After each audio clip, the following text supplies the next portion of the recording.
don't have to look anymore now that I've seen you.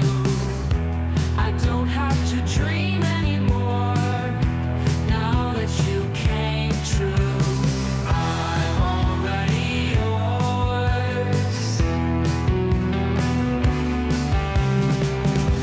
I don't have to look anymore now that I've seen you. I don't have to dream anymore now that you came true. I'm already yours. I'm already yours.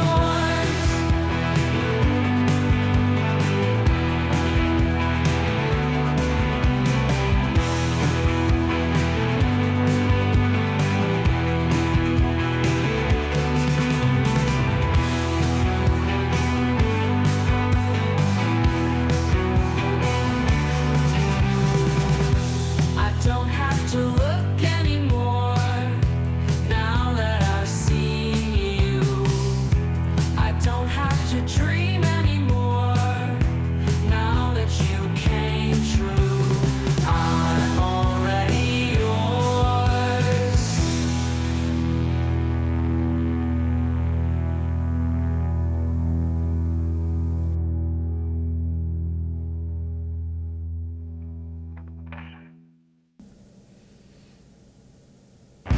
I don't have to look anymore. And we don't have to listen to that anymore. All right. So, gonna draw, well, probably just one. No, two images. But first, going to color a couple for some Nailsin Ratings videos. So, it's a combination of Artstream and Nailsin Ratings Live. See? It's like two for the price of one. And then, maybe I'll get another stream in between now and, I guess Thursday. Maybe Thursday morning. I doubt it. Because I got to head over to the airport and fly to Vegas for a Hackamania number 3. So, that'll be the deal there. So, let me get to it. I guess I'd best check out, pin my super tip thingamajigs there, now pinned for Rumble and the YouTubes. All right. Why doesn't it show it there? We go. That shows it for, me anyway. So that's what I'll do. There's my drawing pad. Look, it's my hand. Yeah. And, but we'll move over to, come on, stupid. Oh, why has it got to be like this? Why can't you just be good to me? Oh, wait, maybe it's like that. Yeah. Why didn't I think of that? Yeah. Here we go. All right, so there you see He-Man and Supergirl. Now, there's two stories concerning those movies. And really, I'm behind, so I don't even know if this is even worth the trouble. But I've done the art already. And the idea is I thought, hey, I could do a video about the two trailers of the two movies versus one another. Because they both use a lot of, CGI stuff. And it seemed like one did better than the other. Can you guess which one? Well, if I do the video, provided I have the time, I'm really in a crunch for time. So chances are I won't. I don't know.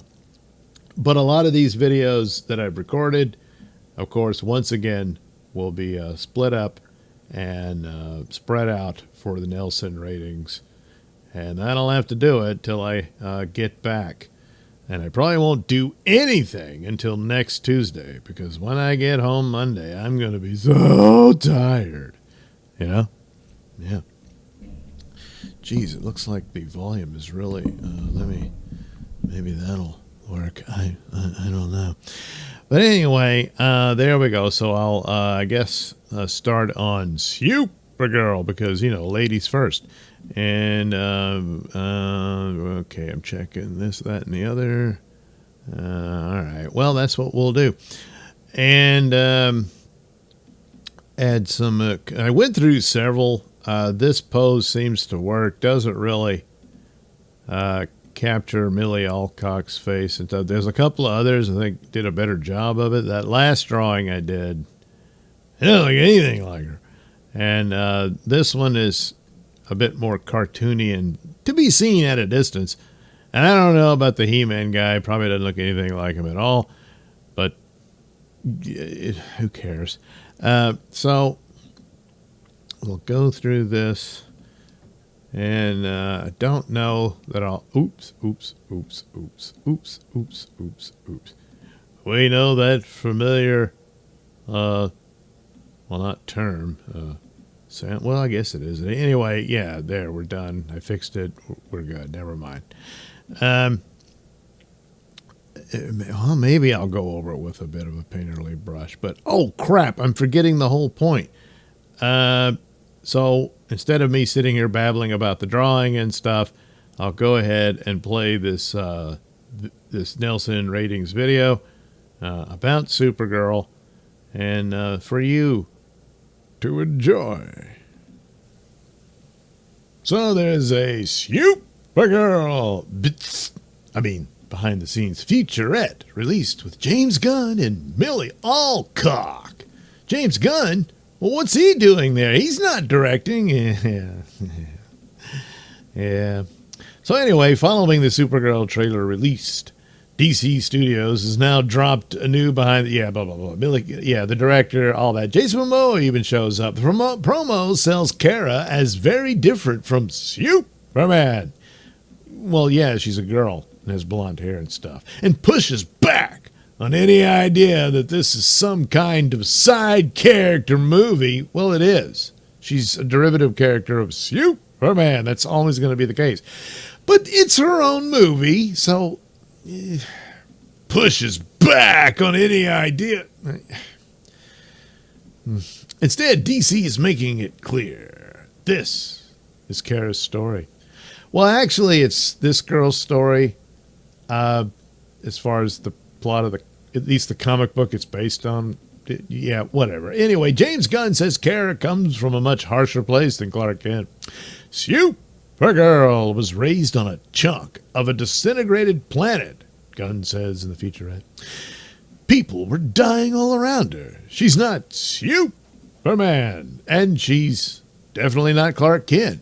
Wow, she's neither one of those. Millie Alcock also addresses what fans should expect from the movie. Supergirl's fueled by this pain, fueled by this hurt, Alcock says. I think people are expecting a sidekick film no, we're not, because they keep telling us all this. Even in the Superman movie, she showed up stumbling around drunk, which all this talk about darkness and pain, there's going to be a lot of silliness. And will the serious drama be given a chance to breathe?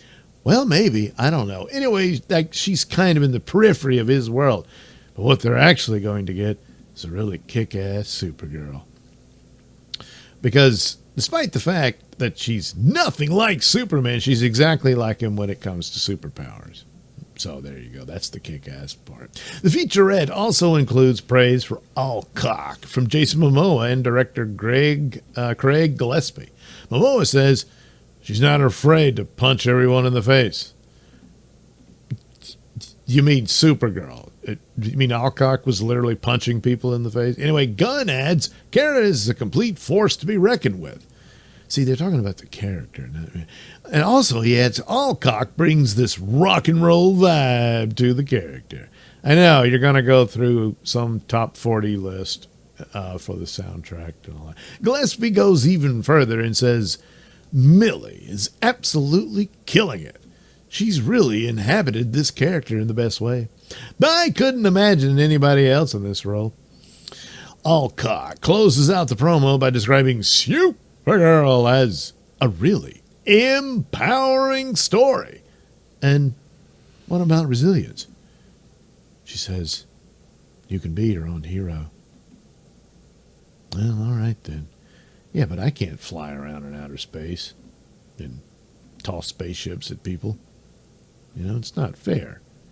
But anyway, oh God, the rock and roll stuff, and she jumps in the mosh pit and all that, and dresses up like she's Kurt Cobain, and I don't really care for any of that. But that's it's supposed to be Craig Gillespie directing it. But boy, look who looms large in this image, and boy, it's just Supergirl meets Guardians of the Galaxy and everything. It might be okay. Despite all that stuff. And with the point Gunn's making about Supergirl's beginnings as opposed to Superman's, there's a lot of truth to that. Did you always see it depicted from the good old days of Not really. Not a whole lot. In recent times, it did. This is the first time you've ever seen it. Like, maybe, yeah, in a movie. Sure. But in the comics, even before... with Tom King's story and all that. New 52 did this, where Supergirl really had no relationship with the Earth and didn't really care to. And it was a struggle for her. And then the DC did this animated series of films called the Tomorrowverse. And same thing. And she ended up joining up with the Legion of Superheroes in the future because Superman thought she might do better in that era because it's similar on a technological level to what she's used to from Krypton. And she goes on an adventure there and falls in love, all that type of stuff. And it's probably a better movie than this one will be. But the same idea that, yeah, she has a darker backstory. The other problem is something James Gunn left for them to deal with. My guess is they'll just ignore it, which is stupid. But when he revealed that Jor-El is some weird, I don't know, Krypton supremacist guy, and it's just, I guess they'll have to have a one-off dialogue. It's just, yeah, Uncle Jor-El, everyone said he was nuts and had weird ideas. But he was a brilliant scientist, But the rest of Krypton didn't think like that. And I guess they'll have to laugh it off like that. What stupidity, Because otherwise, is Supergirl a little fascist here, And all she cares about is her dog. The rest of you can all go fry. I don't think that'll go over well. If they craft a good enough journey, she's in this dark place. In the comic book version of it, she goes to this planet with a red sun to get drunk because she's very depressed. It's her 21st birthday. And, of course, she's upset because her whole family's gone. And she's, it's sad. And then she goes on this a journey. The story really becomes more, it's narrated by the little girl and everything.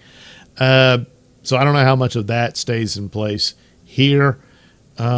But for Supergirl in the dark place she is, if they do this journey where at the end of it, she's beginning to see things Superman's way about, the right thing to do, the honorable intentions and of heroism. And that might actually work. I don't think there's much interest in this. And it's unfortunate for the Supergirl movie to be in this position because of James Gunn's Superman did not seal the deal. And this film is not capable to really make a big breakout moment for the DCU franchise. So that's unfair to it, but it is a situation that it's in.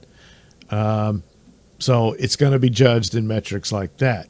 Objectively judging it just on the metrics that it presents with its plot and performances and whatnot. So far, the rumors about the screen tests have not been that great. They're mixed at best. But they tend to say Millie's really good at the role. So I guess that's some amount of hope. The only thing I know her from is House of the Dragon, and she was good in that. So she's a capable actress, I think.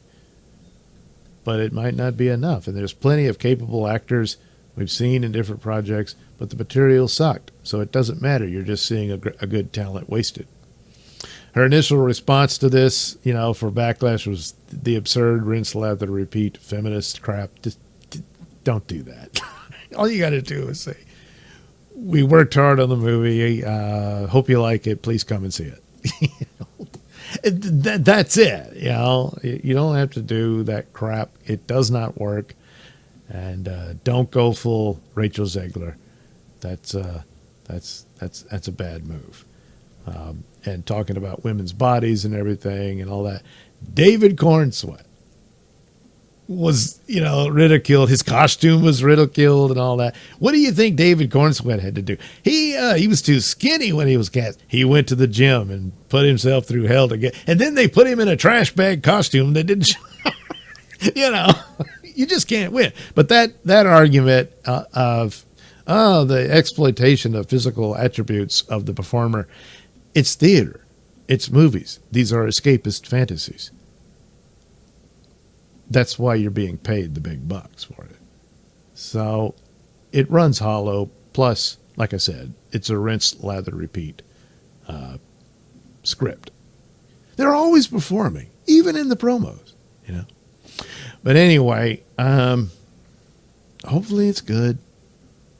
But they keep hitting the rakes in the yard, Don't you know the rake is there? I mean, pick it up and put it in the shed or the garage. Jeez. So that's the situation for Supergirl. And,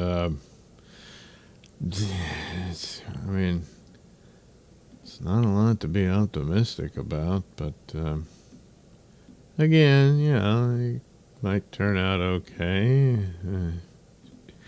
And as for, the Tom King story of the crap that he's done, his Supergirl story is the least, bad, I guess, since basically he stole the plot from True Grit, and that's the plot of the story. Now, how much they changed for the movie, I don't know, but we'll have to wait and see, I guess, provided anyone shows up to see it. I don't know, but anyone will. And when you're already, upset at viewers before anyone's even seen your movie, it's a bad sign that this isn't going to work. And they've had several test screenings and stuff like that, so they're probably thinking, oh boy.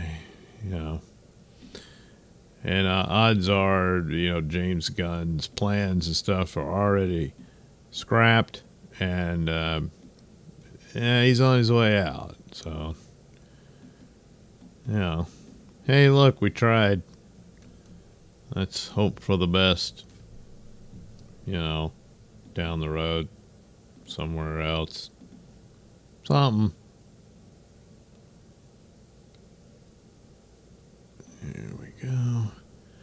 All right, let me go ahead and move it on over to another movie that clearly has a better shot. What? There may be trouble, on the way. And that would be the Batman. What's this? Matt Reeves' Batman universe canceled. Seems he's directing a new project instead of Batman #3. Batman looks concerned.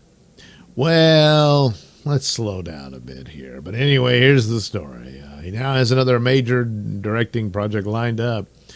And it's not Batman 3. Variety reports Reeves is attached to direct and executive produce an Apple TV adaptation of The Bonfire of the Vanities from David E. Kelly, with Warner Brothers Television producing.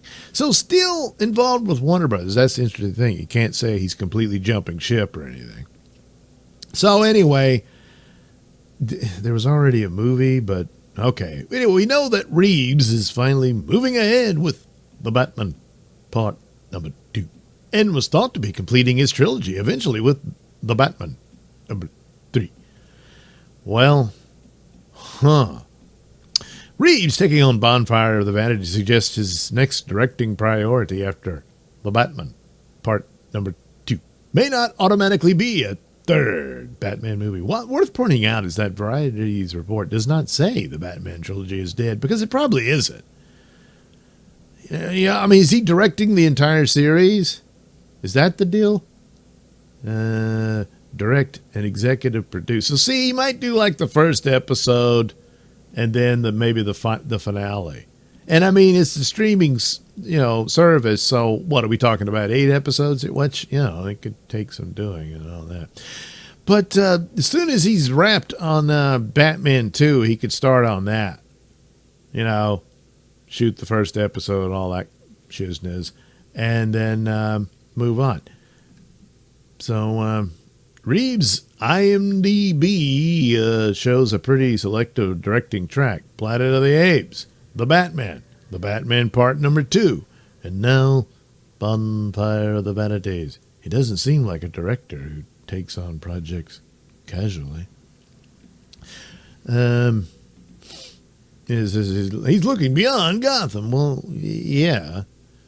And if he already has an outline or what have you for how this trilogy is supposed to end, Anyway, so while Reeves may still want to finish the story as a trilogy, there has been no formal announcement locking in a third film. Yeah, they got to look, and that's only fair.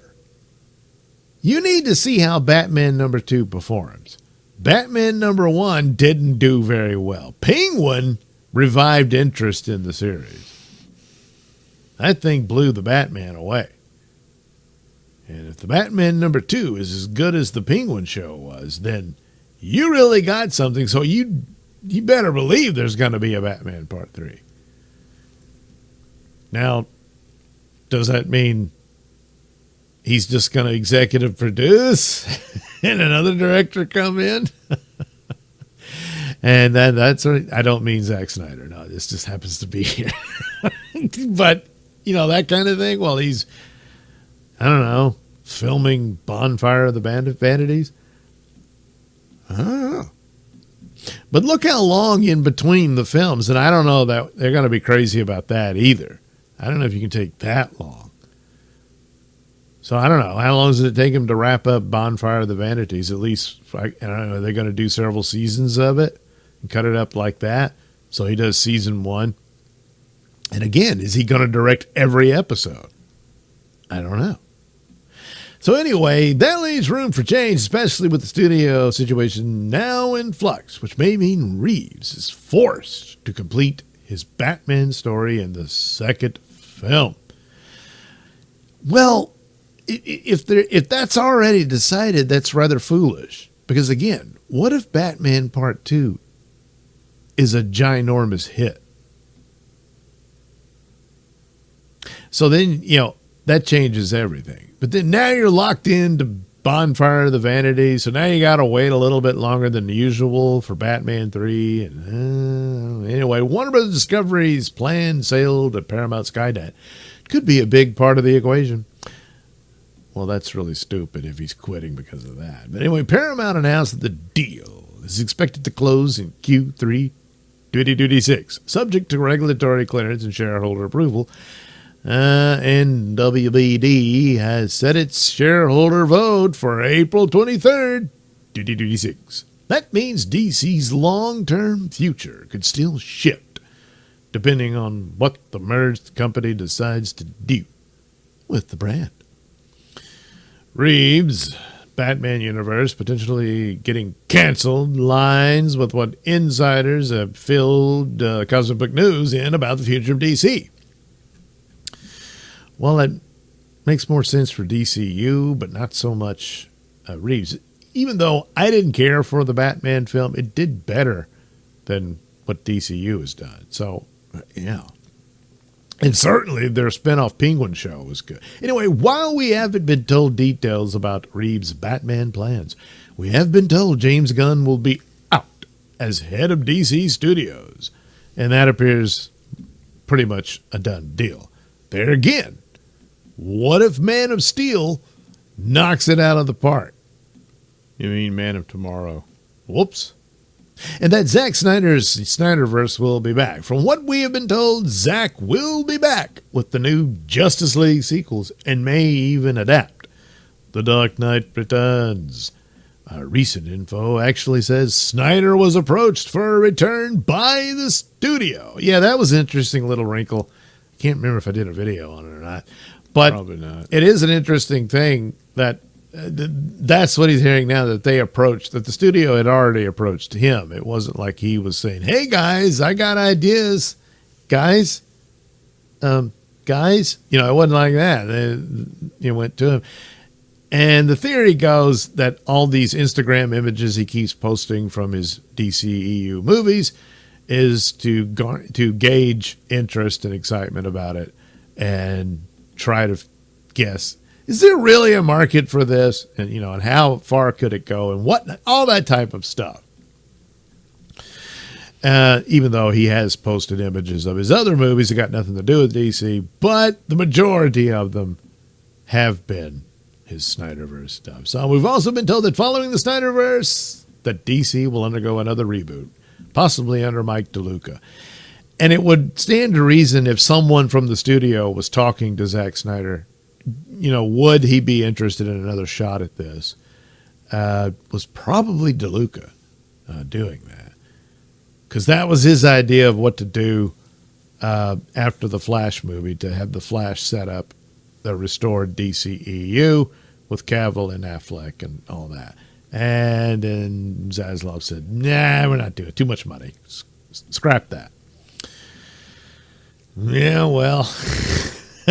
So, I don't know. Is he going to try it again? I don't know.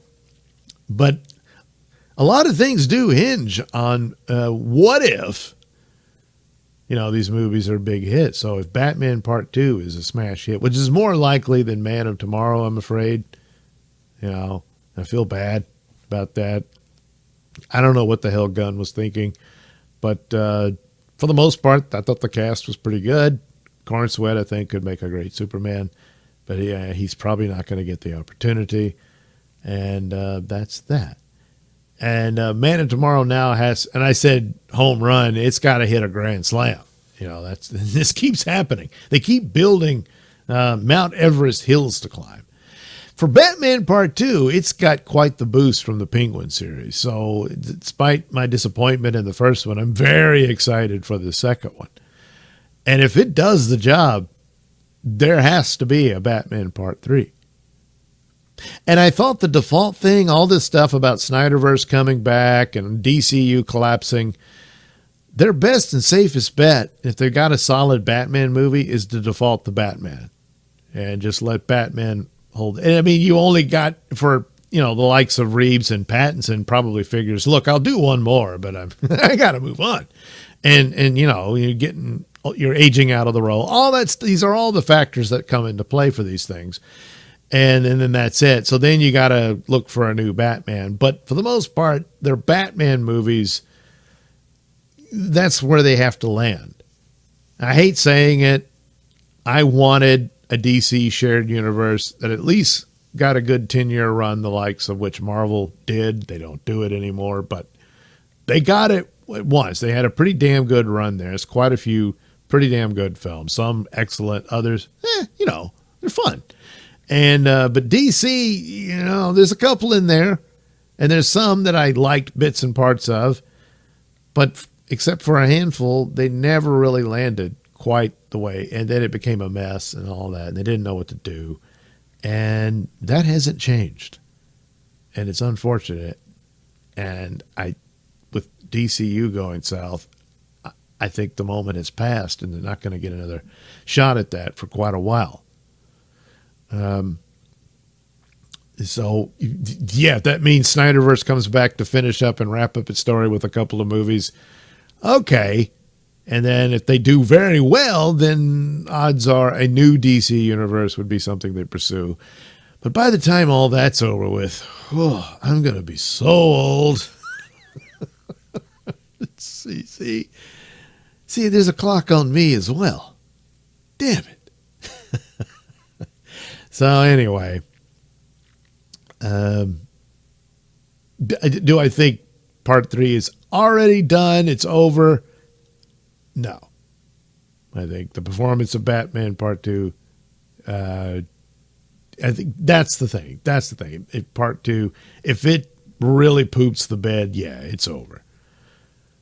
But, and it's not, I don't think it's in the position of the likes of Man of Tomorrow. No, this one, it could do all right. It could be a profitable film. It could be good.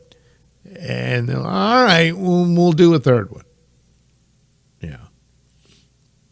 But if it hits a home run, no doubt about it, Matt Reeves is going to have to make time or become executive producer and hand it off to a director that, everybody agrees is capable of doing this.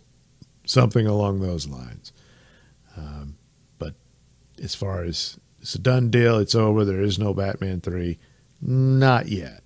Not yet. What's this? Matt Reeves, Batman Universe. So there you go. Very speculative, but I think it's he'll make time for the movie. It could be working on the Bonfire of the Vanities, will be the next project, and then probably move back to Batman to finish that series off. So, but speaking of Batman, it seems there's another story about, Batman.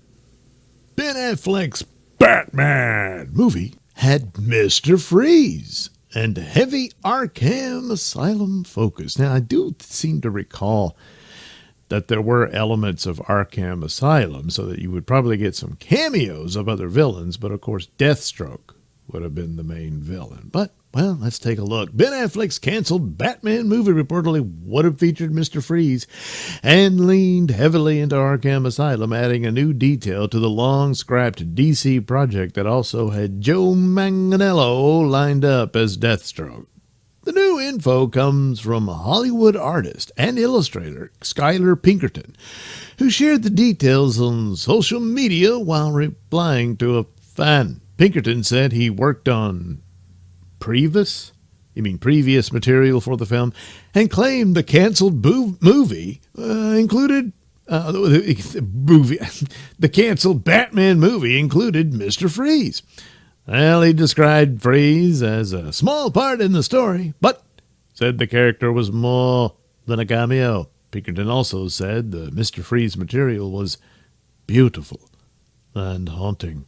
He added that the movie was heavily tied to Arkham Asylum, with multiple villains set to appear. Well, that lines up with the darker direction fans had long heard Affleck wanted for the project. Pinkerton also referenced comments previously made by cinematographer Bob Richardson, who was attached to the movie. Back in 2019, Richardson said he wanted to shoot Batman with Affleck and confirmed there was a script, though he said it was not a script people loved at the time. He also said Affleck was continuing to rework it. Richardson explained that Affleck's take was heading into the insanity side of Batman. He said the story would have gone darker than previous versions and focused more on who Batman was internally, including what parts of him were sane and what parts were not. He also said Affleck was moving into Arkham. He literally moved it. There is no. Oh, you mean in the story? And into a place where everyone was bad. Well, usually that's the case. They lock up the criminally insane in Arkham. So, those comments now sound even more in line with what Pinkerton is saying about Arkham Asylum and a larger villain presence. Joe Manganiello had already been linked to the movie as Deathstroke, which had been one of the best-known details about Affleck's Batman plans. With the latest Mr. Freeze claim, it sounds like Affleck's film may have been shaping up as a villain-heavy psychological Batman story centered on Arkham Asylum, with Deathstroke as the main threat and other Gotham rogues showing up along the way. Sadly, the movie never happened, but the latest comments offer another look at how different Affleck's Batman could have been from what ended up reaching the screen. Now, I recall Matt Reeves saying he read the Affleck script and said it was more akin to a James Bond movie. And so I took that to mean, well, it's big on action and stuff like that. But these descriptions sound more akin to horror. I wondered if Grant Morrison's Arkham Asylum graphic novel was looked at as for Batman being forced to go in there, and it's this weird tour of horror. And that's part of the trap that Deathstroke sets up for him. I don't know. I know it featured Batgirl because there was no Robin. He had already been killed off as per Batman v Superman revealed. And so so she would be trying to help him out with this, but it's one of these confrontations with himself that he's dealing with in the Batman versus Superman film.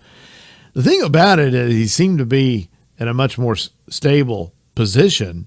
Of course, he was seeking redemption because he feels, and he's not wrong, that he screwed up so badly with Superman that he was determined to lead the team. And also, when he realizes he's got a shot at resurrecting Superman, he takes that as well, and all that sort of stuff.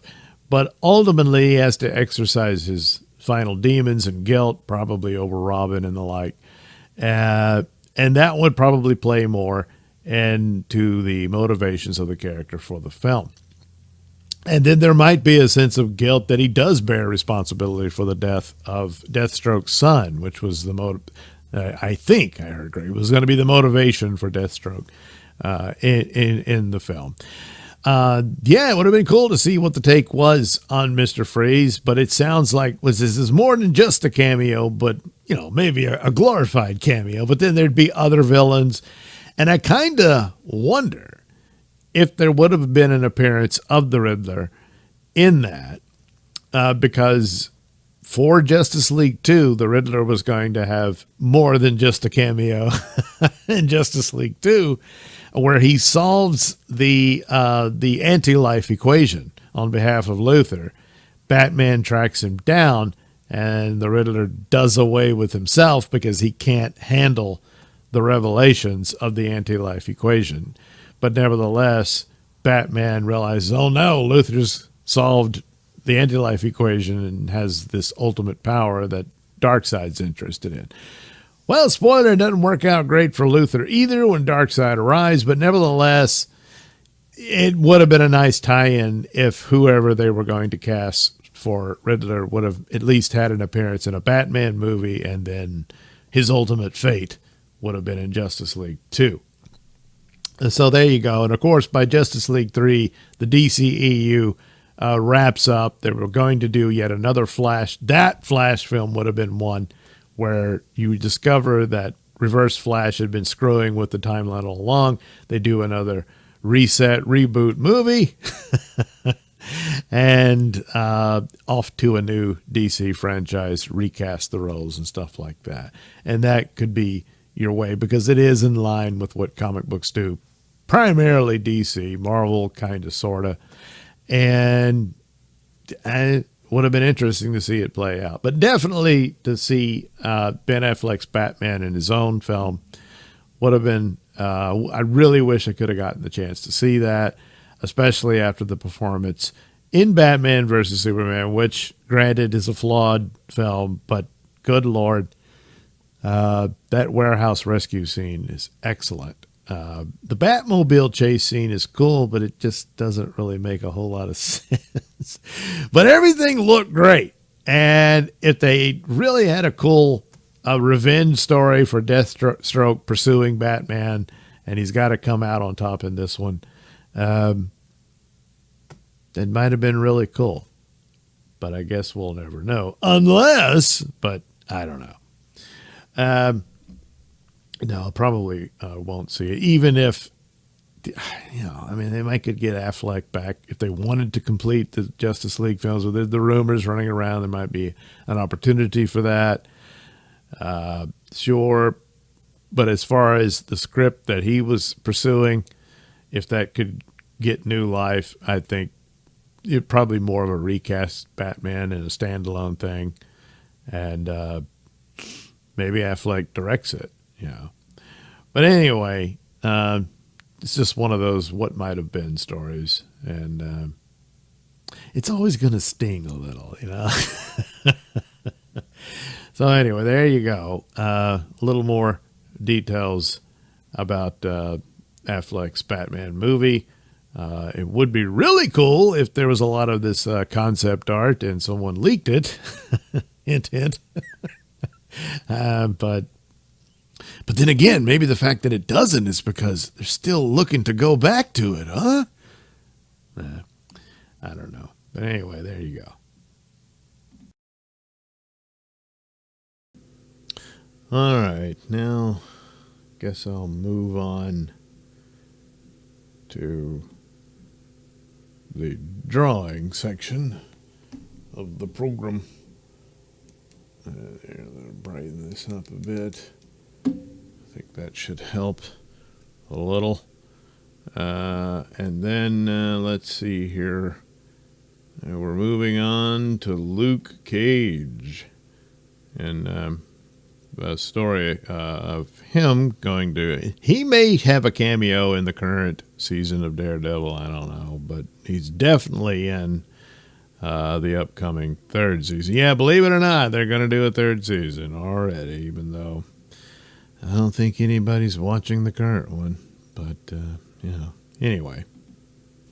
Daredevil Born Again Season 3 set photos see Luke Cage don a familiar costume. Yeah, that's right. They're already shooting Season 3 while Season 2 hasn't quite finished yet. It's not going well, in my opinion, but, well.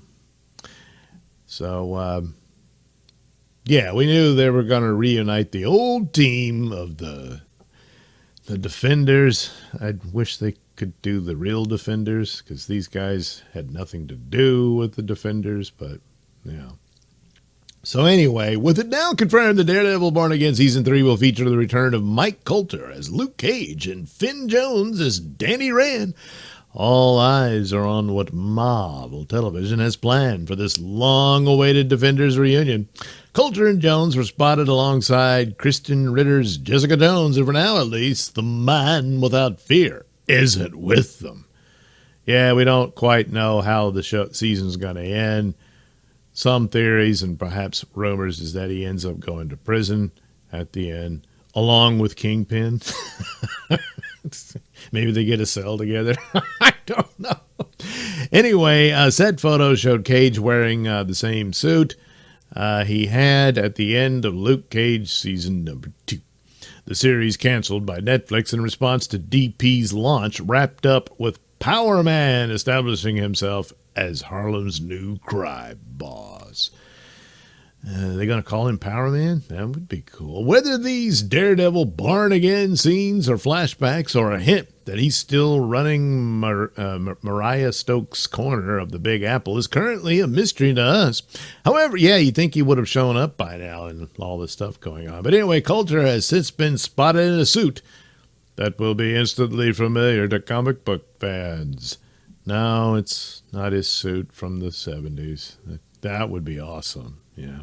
But anyway, as you can see below, see there, that's the suit. Still yellow shirt, though, Anyway, Cage is wearing the same getup he predominantly appeared in during his run as New York City mayor. Oh, new mayor, Others had photos, and the Spider-Man Brand New Day trailer have confirmed that Sheila Rivera takes over from Wilson Fisk. But could Luke be out to beat her in a future election? Well, did they actually confirm she's mayor? What if he's mayor and she's like, I don't know, deputy mayor or something like that? Despite being opposed to how the Kingpin ran things, Rivera was still complicit to some degree. With that in mind, it's easy to see why Cage might want to step up and challenge her for mayor. Alternately, this may be little more than a nod to the comic books for fans. Well, they should do that more often, but only with the really good ones, not some of the later crap, which I think kind of Mayor Cage fits in with that. But anyway, other photos now doing the rounds of social media show Karen Page looking very smart, meeting with Rivera. Does she work for the new mayor now? Probably, I don't know. Or could this encounter have something to do with whatever's going on with Matt Murdock and Fisk after season number 2 finale? Yeah, I don't know. Maybe she's gotten her law license and she represents Matt. I don't know. And many fans will be hoping that both Luke and Danny don costumes more in line with their comic book counterparts. Yeah. While the latter can get away with wearing a yellow t-shirt, sure, it never made sense for Iron Fist not to suit up in his own series, beyond it being spearheaded by Scott Buck, the same showrunner who gave us Inhumans. Oh, good God. So anyway, there's the image. Hey, who's this? Well, it's the stunt double, So he's walking in front of a dumpster, But anyway, there you go. I guess once they take the robe off to protect the costume, so it doesn't get nasty. And they'll shoot the scene. And he said, "Get out of the way, Coulter. Your double's taking over." I don't know. Anyway, there you go. You can see the image between the comics and what he's wearing there. Well, he's not wearing a vest in this one. But still, the same idea, So maybe he is going to... It makes sense. They can write that in there with the fall of Fisk, and then maybe Luke Cage steps up to run for mayor. And, wow. Good God. Yeah. Nice. But she does look all dressed up like a lawyer, I'm kind of wondering if that's the deal there. I'd much prefer that than for her to become the new Daredevil. I mean, they did it in the comics with Elektra, which makes more sense because of Elektra's ability and stuff. Just because they showed her punching a punching bag or whatever. Or no, not that. What was it? Anyway, she's learning a few moves and stuff, which, you can understand that, but that's going to put her on par with Daredevil? No, it's not. But anyway, there she is meeting with Sheila Rivera. So, there you go. So, oh, wow. Oh, yeah. What a beautiful woman. Anyway, there she is on the set. Well, this is an actual building, so it's still a set, though, but they didn't build nothing except maybe some of the trappings here and there. Yeah. But anyway, there she goes, walking up the steps with stiletto heels. Jeez. How do women do that? Good Lord. It's like walking on stilts or something. Anyway, in Daredevil Born Again, Survival, Resistance, and Redemption. Oh, now it's Redemption. Okay. Collide as the battle for the soul of New York begins. In season number 2, Mayor Wilson Fisk crushes New York City underfoot and pretty much eliminates crime. Everybody's happy with it. It's a weird story. But anyway, underfoot as he hunts down public enemy number 1, the Hell's Kitchen vigilante, known as Daredevil. But beneath the horned mask, Matt Murdock will try to fight back from the shadows to tear down the Kingpin's corrupt empire and redeem his home. Resist, rebel, rebuild back better. So anyway, there you go. Created by Dario Scartapain and all these people. Yeah, so it's got more Daredevil action here and there, but for the most part, 3 episodes in, it's pretty dull and boring. And then you have to listen to lectures about stuff. I don't know. But you got 5 more episodes to go, so maybe it'll pick up. I don't know. But probably no one's watching. That's the sad thing about it. But you're getting more of it anyway, so I don't know. So there you go. Luke Cage and Iron Fist. Yeah, give them costumes, and I don't just mean a suit. I mean, I guess, if he took the jacket and vest off, he pretty much has the suit. So, that'll work for Luke Cage. And he should be called Power Man. That's his name. His, professional name, whatever. And then Iron Fist. He needs his suit. You can't just have the stupid tattoo. He's got to have the suit. Daredevil's wearing a suit. All right, he dumped black paint all over it, but it's still the suit. Why can't Luke Cage and Danny Rand have their suits? It's only fair, you know? And meanwhile, Jessica Jones, I know she quit the superhero biz after, the Purple Man. But look, it wouldn't hurt to have her prance around in it just for good old time's sake, huh? That would be nice. Probably help with the viewership too, It's just a suggestion. I mean, come on, why not?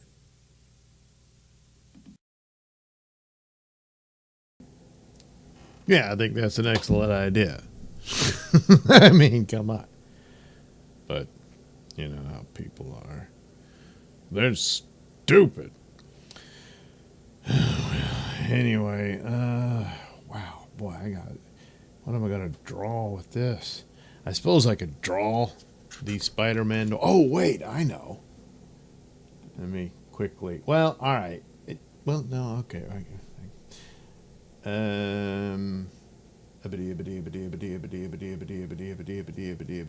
Jeez, you gotta be that way about it.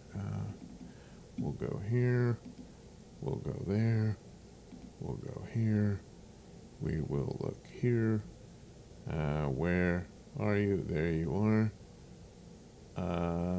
No. Oh, for God's sakes, it's gonna give me this. All right. Where's the image? Oh, damn it. I don't have any of that. Son of a gun. I thought I saved some of that.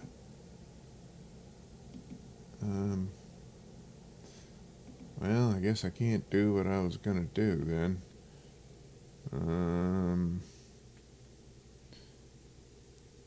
If it'll come up so I can see it.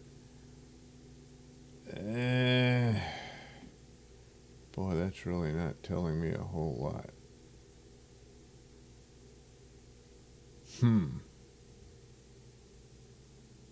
Oh, well, I can give it a shot.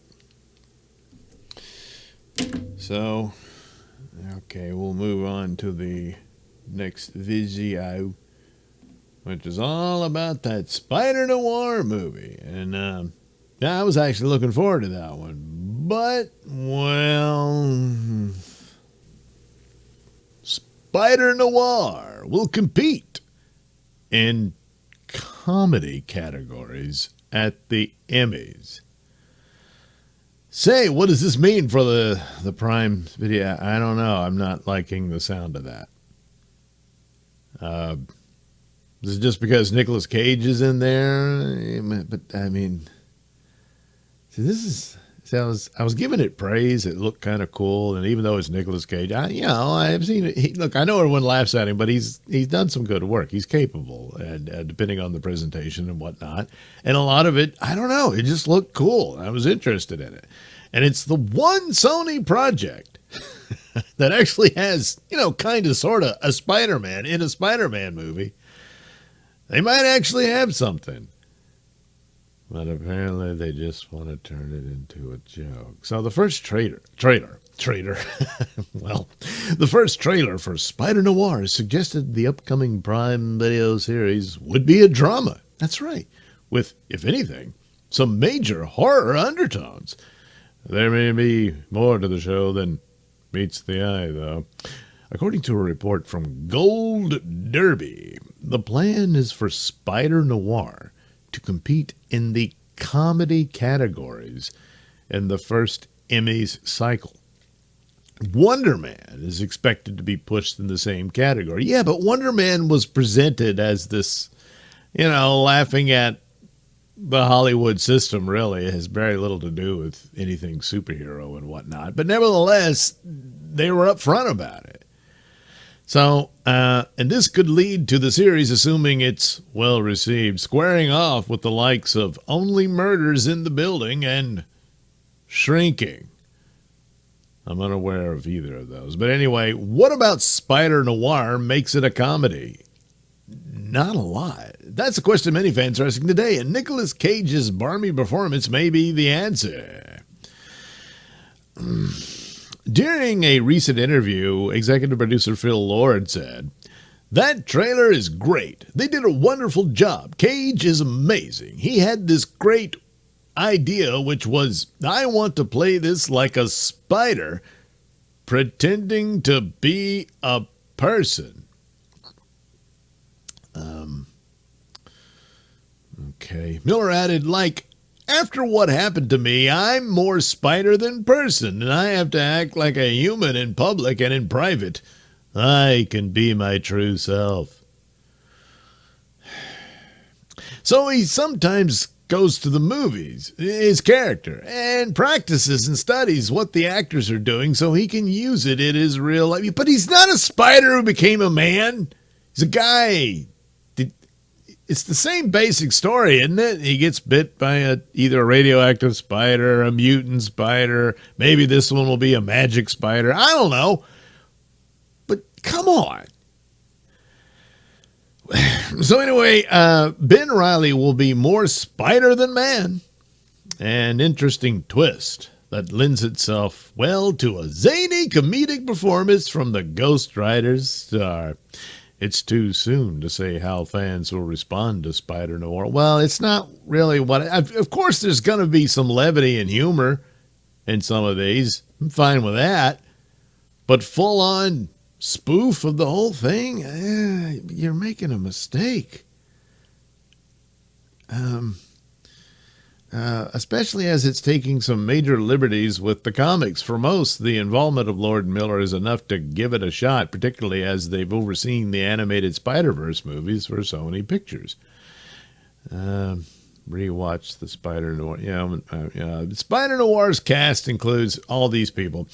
Guest stars, all those people, produced by those. Emmy Award winner did something, directed and executive produced first 2 episodes. These people did stuff. And all episodes of Spider Noir premiere on Prime Video May 27th. So it's almost there. Even Jenna Ortega is upset about this news. Oh, she's going to be in Gremlins 3. Okay. Well, anyway, I'm troubled. But no, look, could they pull it off? And it's just so damn funny you don't really care, and maybe it'll work. Yeah, I guess. The one thing I could think of that this might work is like when he played Big Daddy in Kick-Ass. And he was doing Adam West. I wanted Big Daddy to get his own movie. But at the same time, he was a very tragic character. It was a very serious story about the man. And it got very dark and scary about him and, in his, his drive for revenge and whatnot, and how brutal he was towards criminals and the like. And you could have something of that nature here, to where he plays it pretty solid, and yet the whole thing is absurd. I mean, he's some sort of private eye, but he's got spider powers. Sure, there's things like that.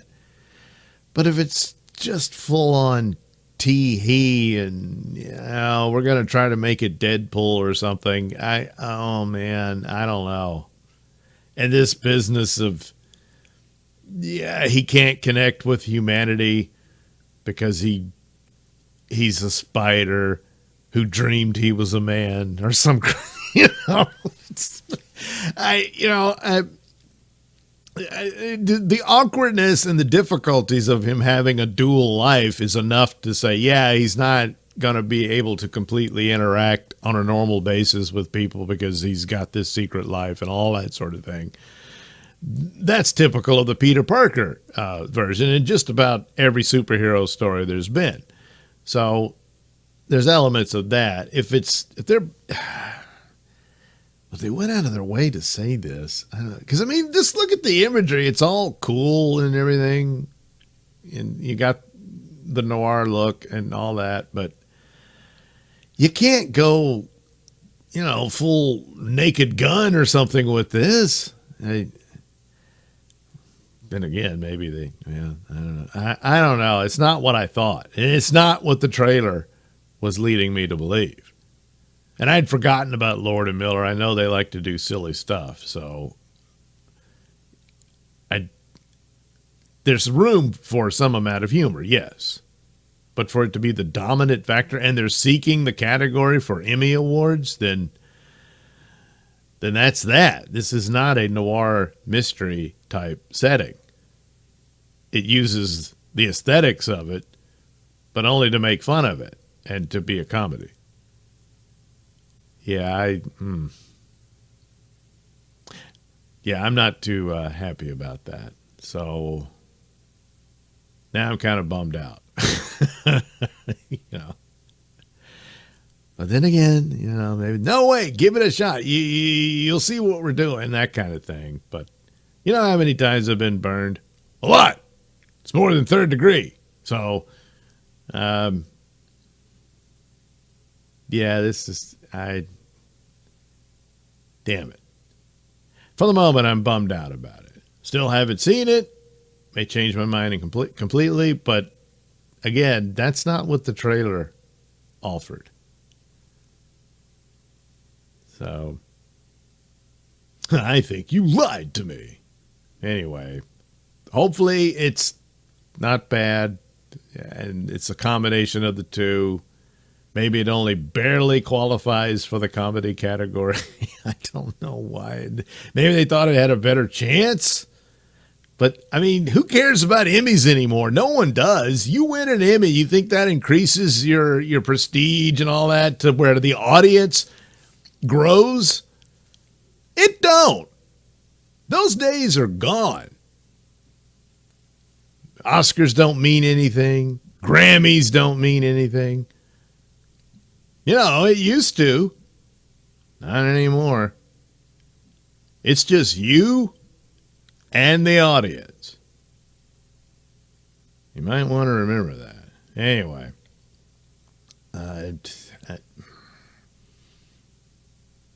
I hope it's good, but, Spider? Yeah, it's probably not, though, So, and it's, like I said, they didn't present it like that. It's like, hey, we're doing this comedy. It's really weird and stuff, and it's going to be this alternate Spider-Man thing.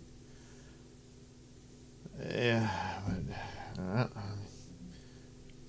I don't know what but yeah, that's the thing. It got all kind of hyped up for it. Thought it looked cool, and I liked stories told in the era and all that. But yeah, not gonna get that apparently. At least not in total. So. But as with all things, you really do have to wait and see. Maybe it's... Anyway, this guy is based on some concept art that got leaked at, I don't know, I guess it was a Comic-Con at Brazil or something, but it was like some merchandise for Spider-Man Noir, and it featured some of the villains that'll be in the series. And this is kind of an approximation of what Electro for Spider Noir will look like. So his vest and pants are mostly green and the shirt's yellow. So he's got his green and yellow colors for his outfit. And he's got his lightning bolts sparking everywhere. And I guess he'll zap Spider-Man with Spider Noir. With his lightning bolt. So see, everything's fine. It's going to be just great. Again, it's a Sony produced Spider-Man movie, but this time it actually has at least a Spider-Man in it. But they can't call it Spider-Man. They have to call it Spider Noir. Because the comic book version was Spider-Man Noir, but you know how these things go. Nobody understands it for sure, and since no one really cares, would it have mattered? But they got their legal concerns and whatnot. Anyway, that's the deal on that one. So, will it work out? Will it be wonderful and amazing and fancy free and fruity fresh? Well, you know, should I know? I'll have to watch it and let you know. And it's really all I can do. Meanwhile, whatever became of Star Wars? Well, it's been a while since I've had any interest in Star Wars for what Disney did to it, and then did it to it again, and then, for good measure, again and again and again. But, this little cartoon about Maul and everything that, how many times, they killed him off in Phantom Menace. Then they said he held his guts in with the Force, got some spider legs that he built out of the junk at the bottom of the shaft, went crazy, and of course you can understand that. And then became a crime lord and stuff like that. He was hopping around Clone Wars and all that nonsense. And then tracked down Obi-Wan, and Obi-Wan, finally killed him for good. And it was all very sad. It was a good scene. That was a really good scene. And then that's kind of it, isn't it?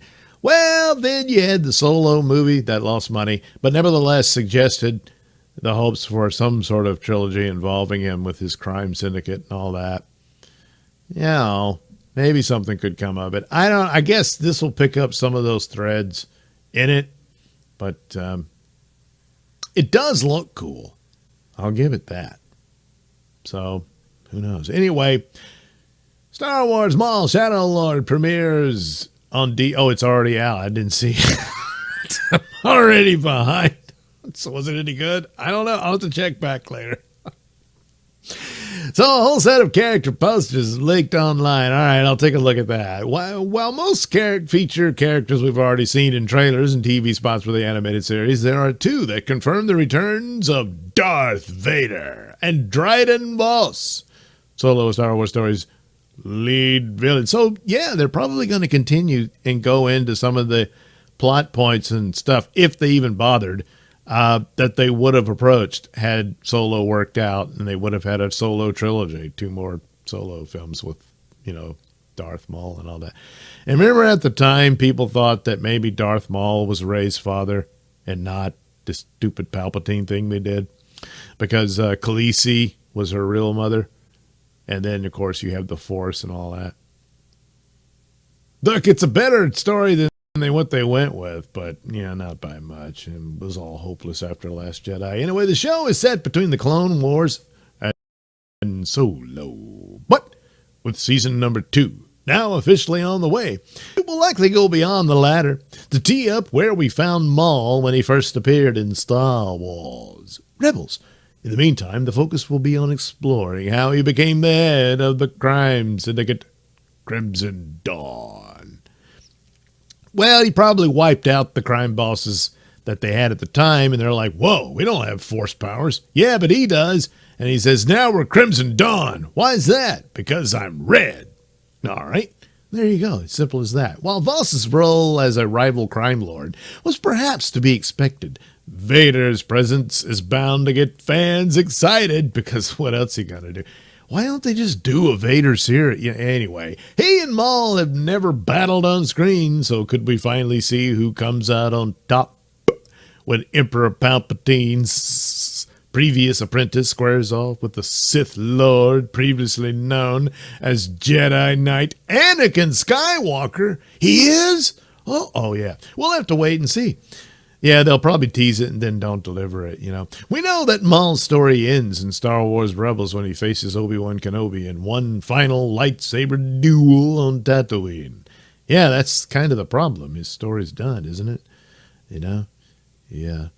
Although Lucas had planned to have him back. We've seen people run through in lightsabers and it's just a scratch, like the Black Knight and Monty Python. But so I suppose they could have done that. Or Lucas is probably just, that doesn't count. No, it's not in the movies, it doesn't count. And they could have just done it like that, I suppose. Anyway, according to executive producer Athena Yvette, even with that set in stone, there are still plenty of surprises where things go when we first catch up with the villain in Star Wars, Maul. Shadow Lord. Well, that's a wait and see for me. That's a wait and see. But you're the executive producer. You already know, right? I will say when we approach these kinds of stories where you know a certain character's end, it's not necessarily a straight line. So we wanted to make sure that we are making surprising bobs, a bunch of bobs, and weaves. Oh, in a storyline that the fans are not expecting. Ideally, that's what we're doing. Also, there's a lot of new characters you've never seen before, and you don't know their fates and their destiny. And that's a big part of the story as well. Yeah, you couldn't undo Maul's death scene in Star Wars Rebels because it's pretty damn good. So if you do it like, it was a clone or some bullshit like that, yeah, it's like, man, yeah, don't do that. So anyway, check out these leaked Star Wars Maul Shadow Lord posters in the X. And oh, they took them all away. I'm too late. Oh, wait. No, they didn't.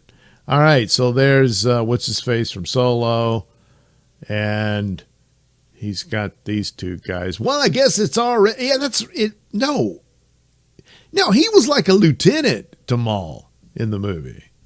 So, because they're already dressed up red and stuff, but maybe this takes place before that, and after Maul wipes out all the bosses, this guy's like, okay, you're the boss. Maybe it was already called Crimson Dawn before Maul came along. He just, well, I'm the one with the red face. And they're like, well, all right, he's the man for the job. I don't know. Well, you know, Empire guys are going to show up. And, oh, look, it's Darth Vader. So they said he'd be there. So there he is. And he'll show up. And I guess have a fight with Maul. It would stand to reason that Maul becomes a bit of a problem and Palpatine begins to realize, oh, shit, it's that idiot. Oh, no. Vader! Dispatch him. So there you go. Yeah. Anyway, oh, yeah, these guys, Bird Nose and Grill Face. Grill Face, we now know, thanks to the Ahsoka series, so we already know how his story ends. He's actually the smoke monster. And after he gets run through with a lightsaber, the smoke flies away. So I guess he's still alive when you think of it that way. Anyway, there's Darth Maul. And the real star, his apprentice, Padawan, who's just had enough of being a loser and probably is going to go to the dark side because she's going to want some revenge after what happened to the Jedi, you know. So it's really her story, you understand? She's the girl. That's the key to it all. You know, these guys. And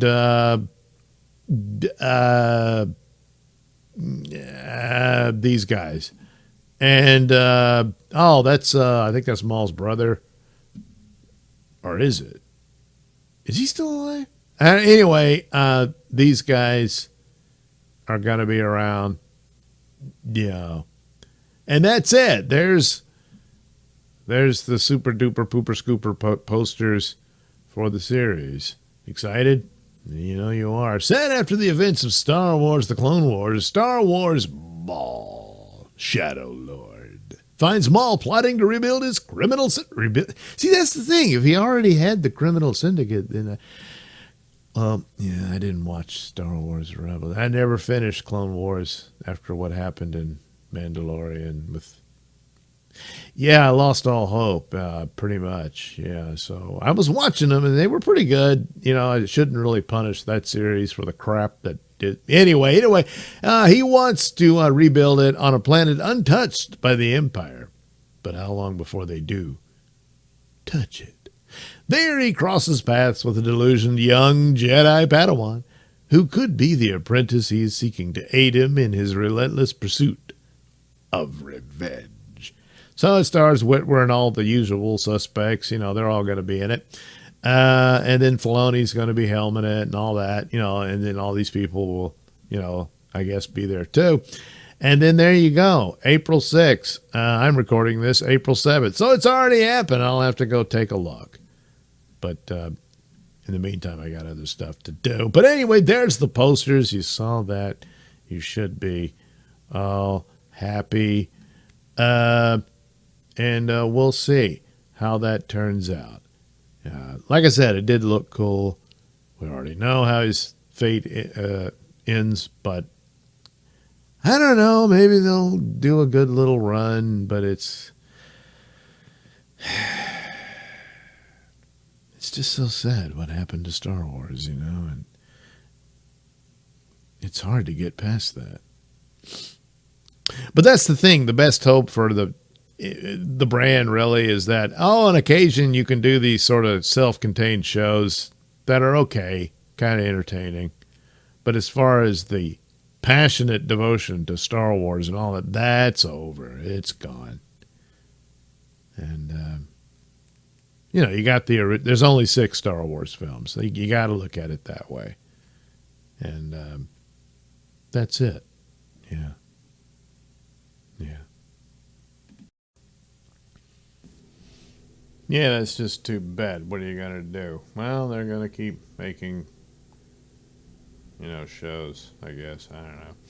So, there you go. Poor, stupid Darth Maul. Who knew that he'd be the last character standing, despite being killed, but, and it's a mess. There's really not much else you could do, so... well, that's too bad. Okay. So,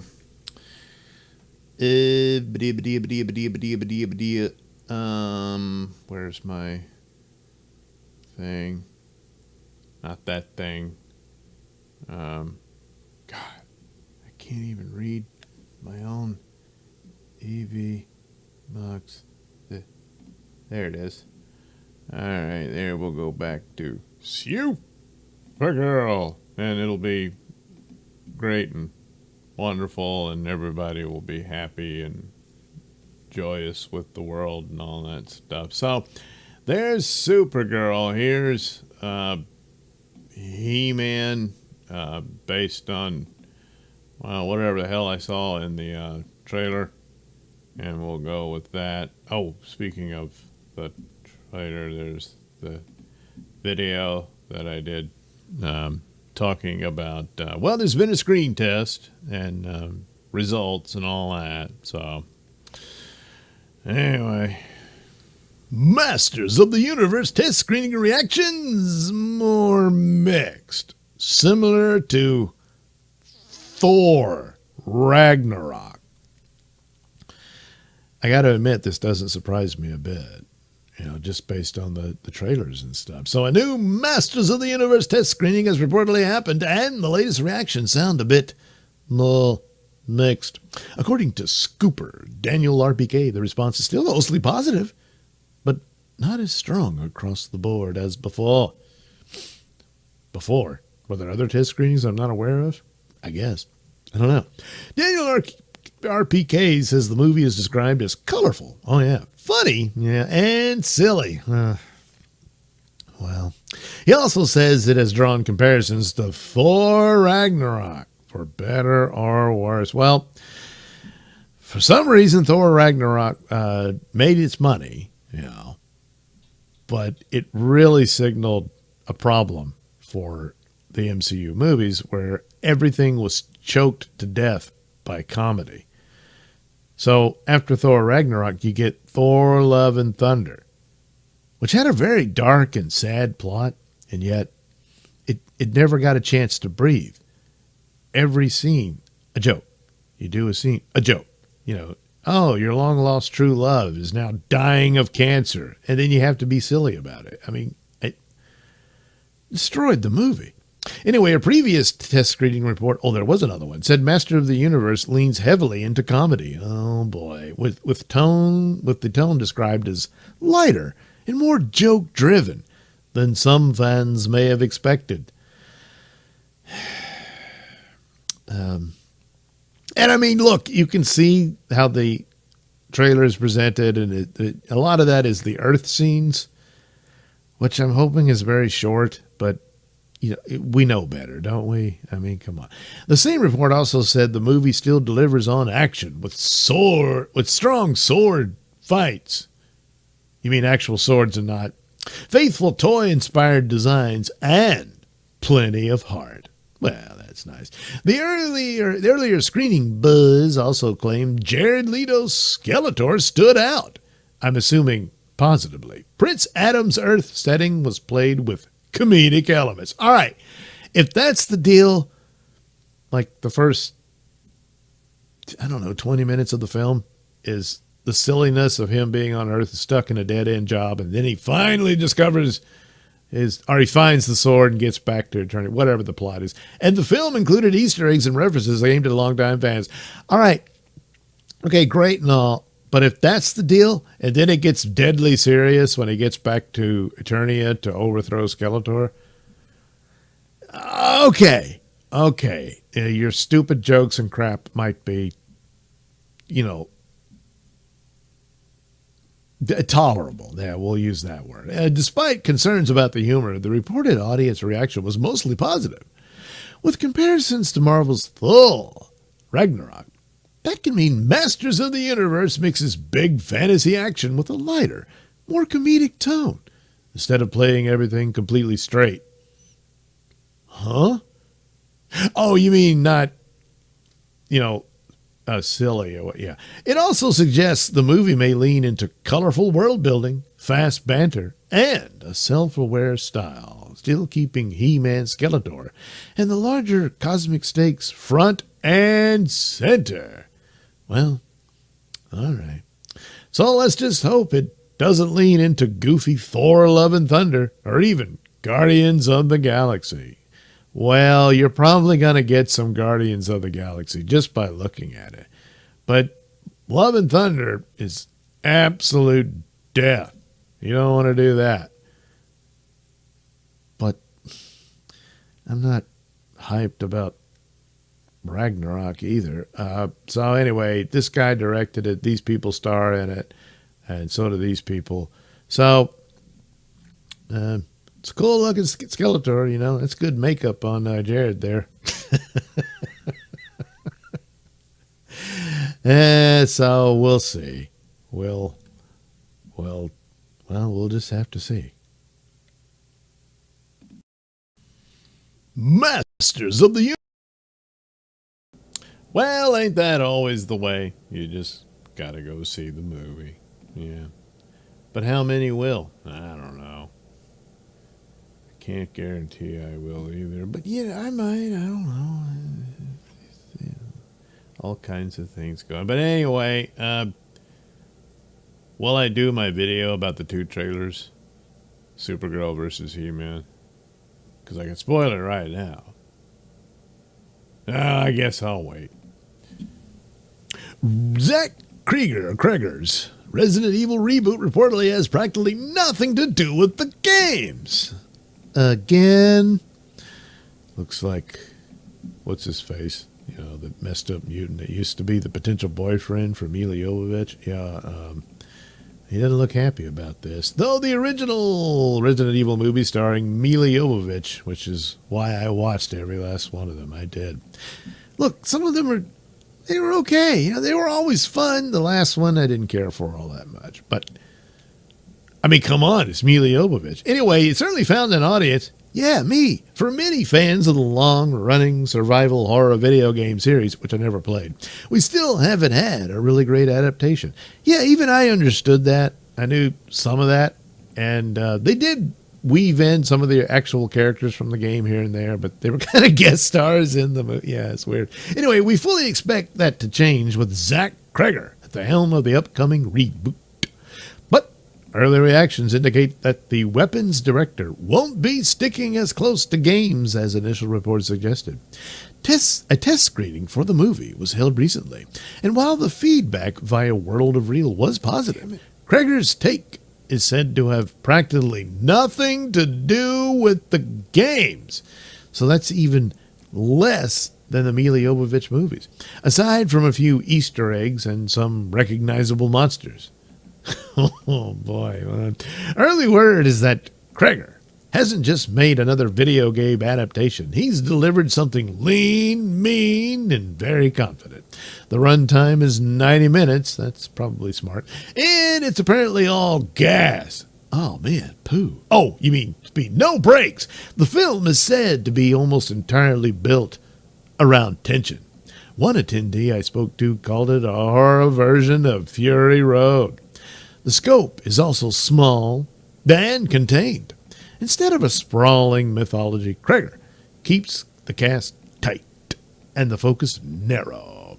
There's almost zero world building. Well, that's weird. Early reactions say it's far more cinematic than previous Resident Evil movies, and yet it's small.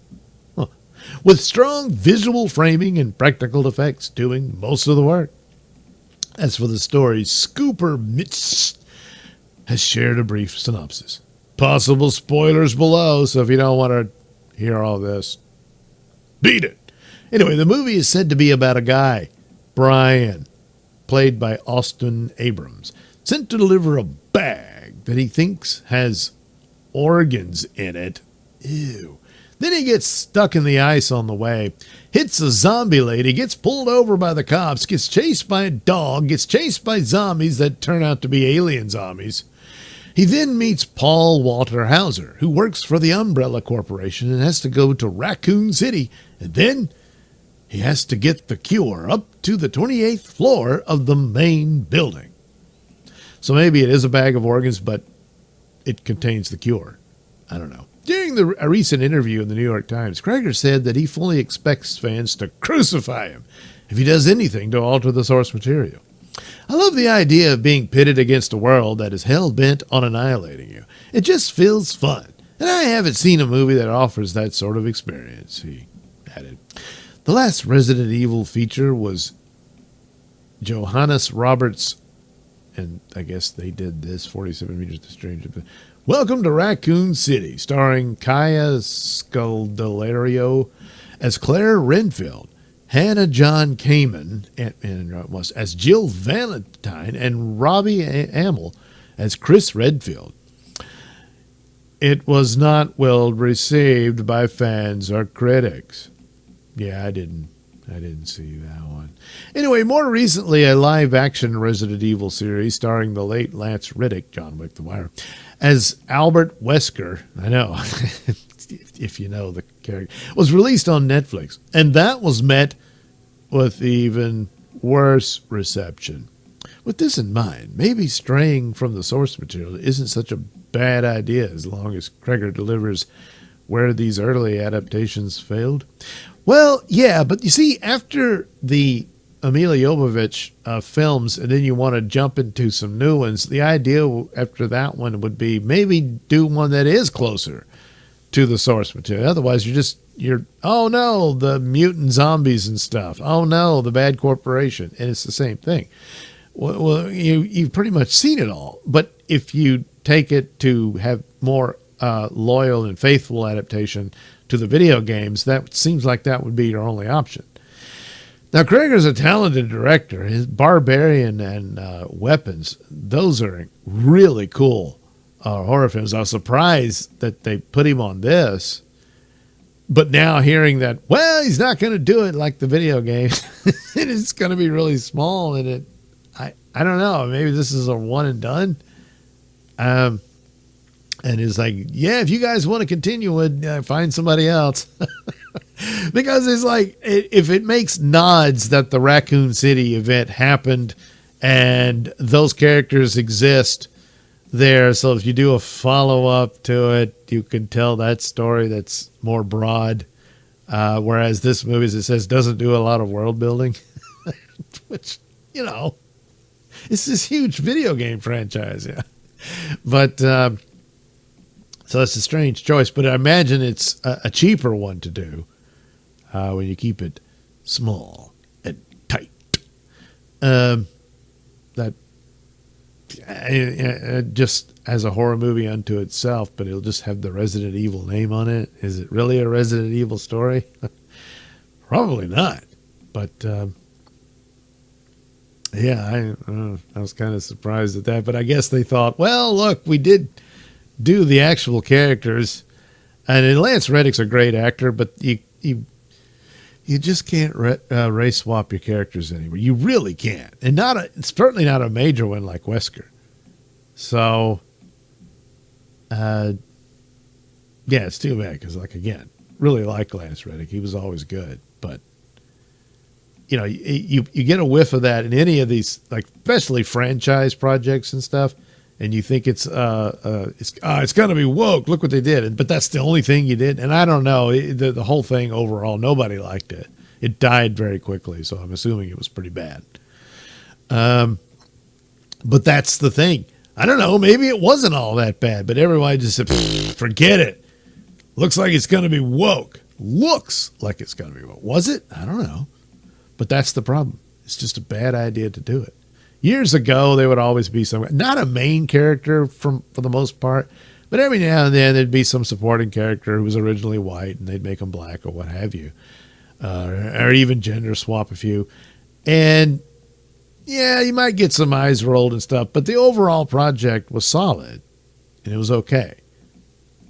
These days, they just do it all the time, and they really burned that out to the point that it's radioactive. Stop doing it. But then they got that Harry Potter show with the Black Snape, and I'm like, hey, you're stupid. The guy may be a fine actor, but you just can't read the room. Anyway, it's unfortunate. This case, I don't know. I think it's just it's more interesting. Just sell it as a Krager horror movie because his horror movies are good.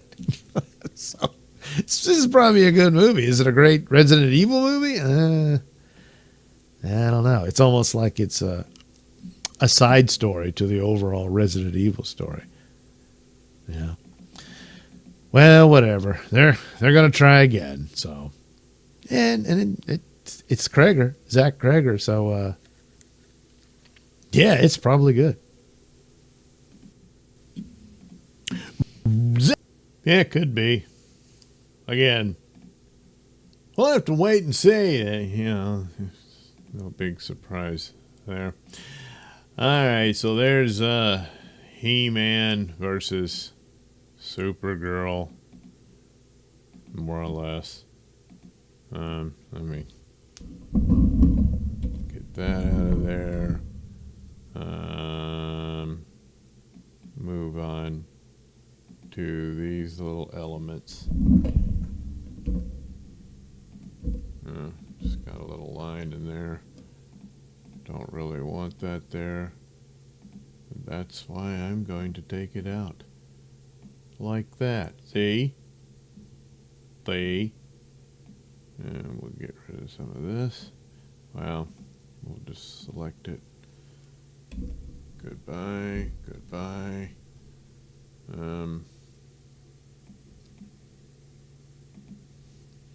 I'm taking away the glow from his, I don't know, hair or whatever.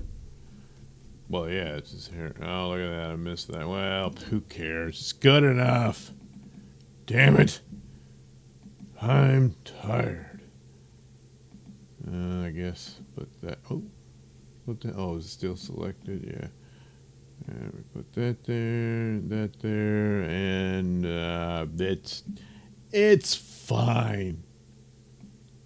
And there's Supergirl. I'm gonna kick your ass, 'cause I'm a badass. It's like, huh? So anyway, there we go. Cool, huh? Well, let's see. What else do I got? Oh, yeah, there's this new Mummy movie. That's, it's pretty weird.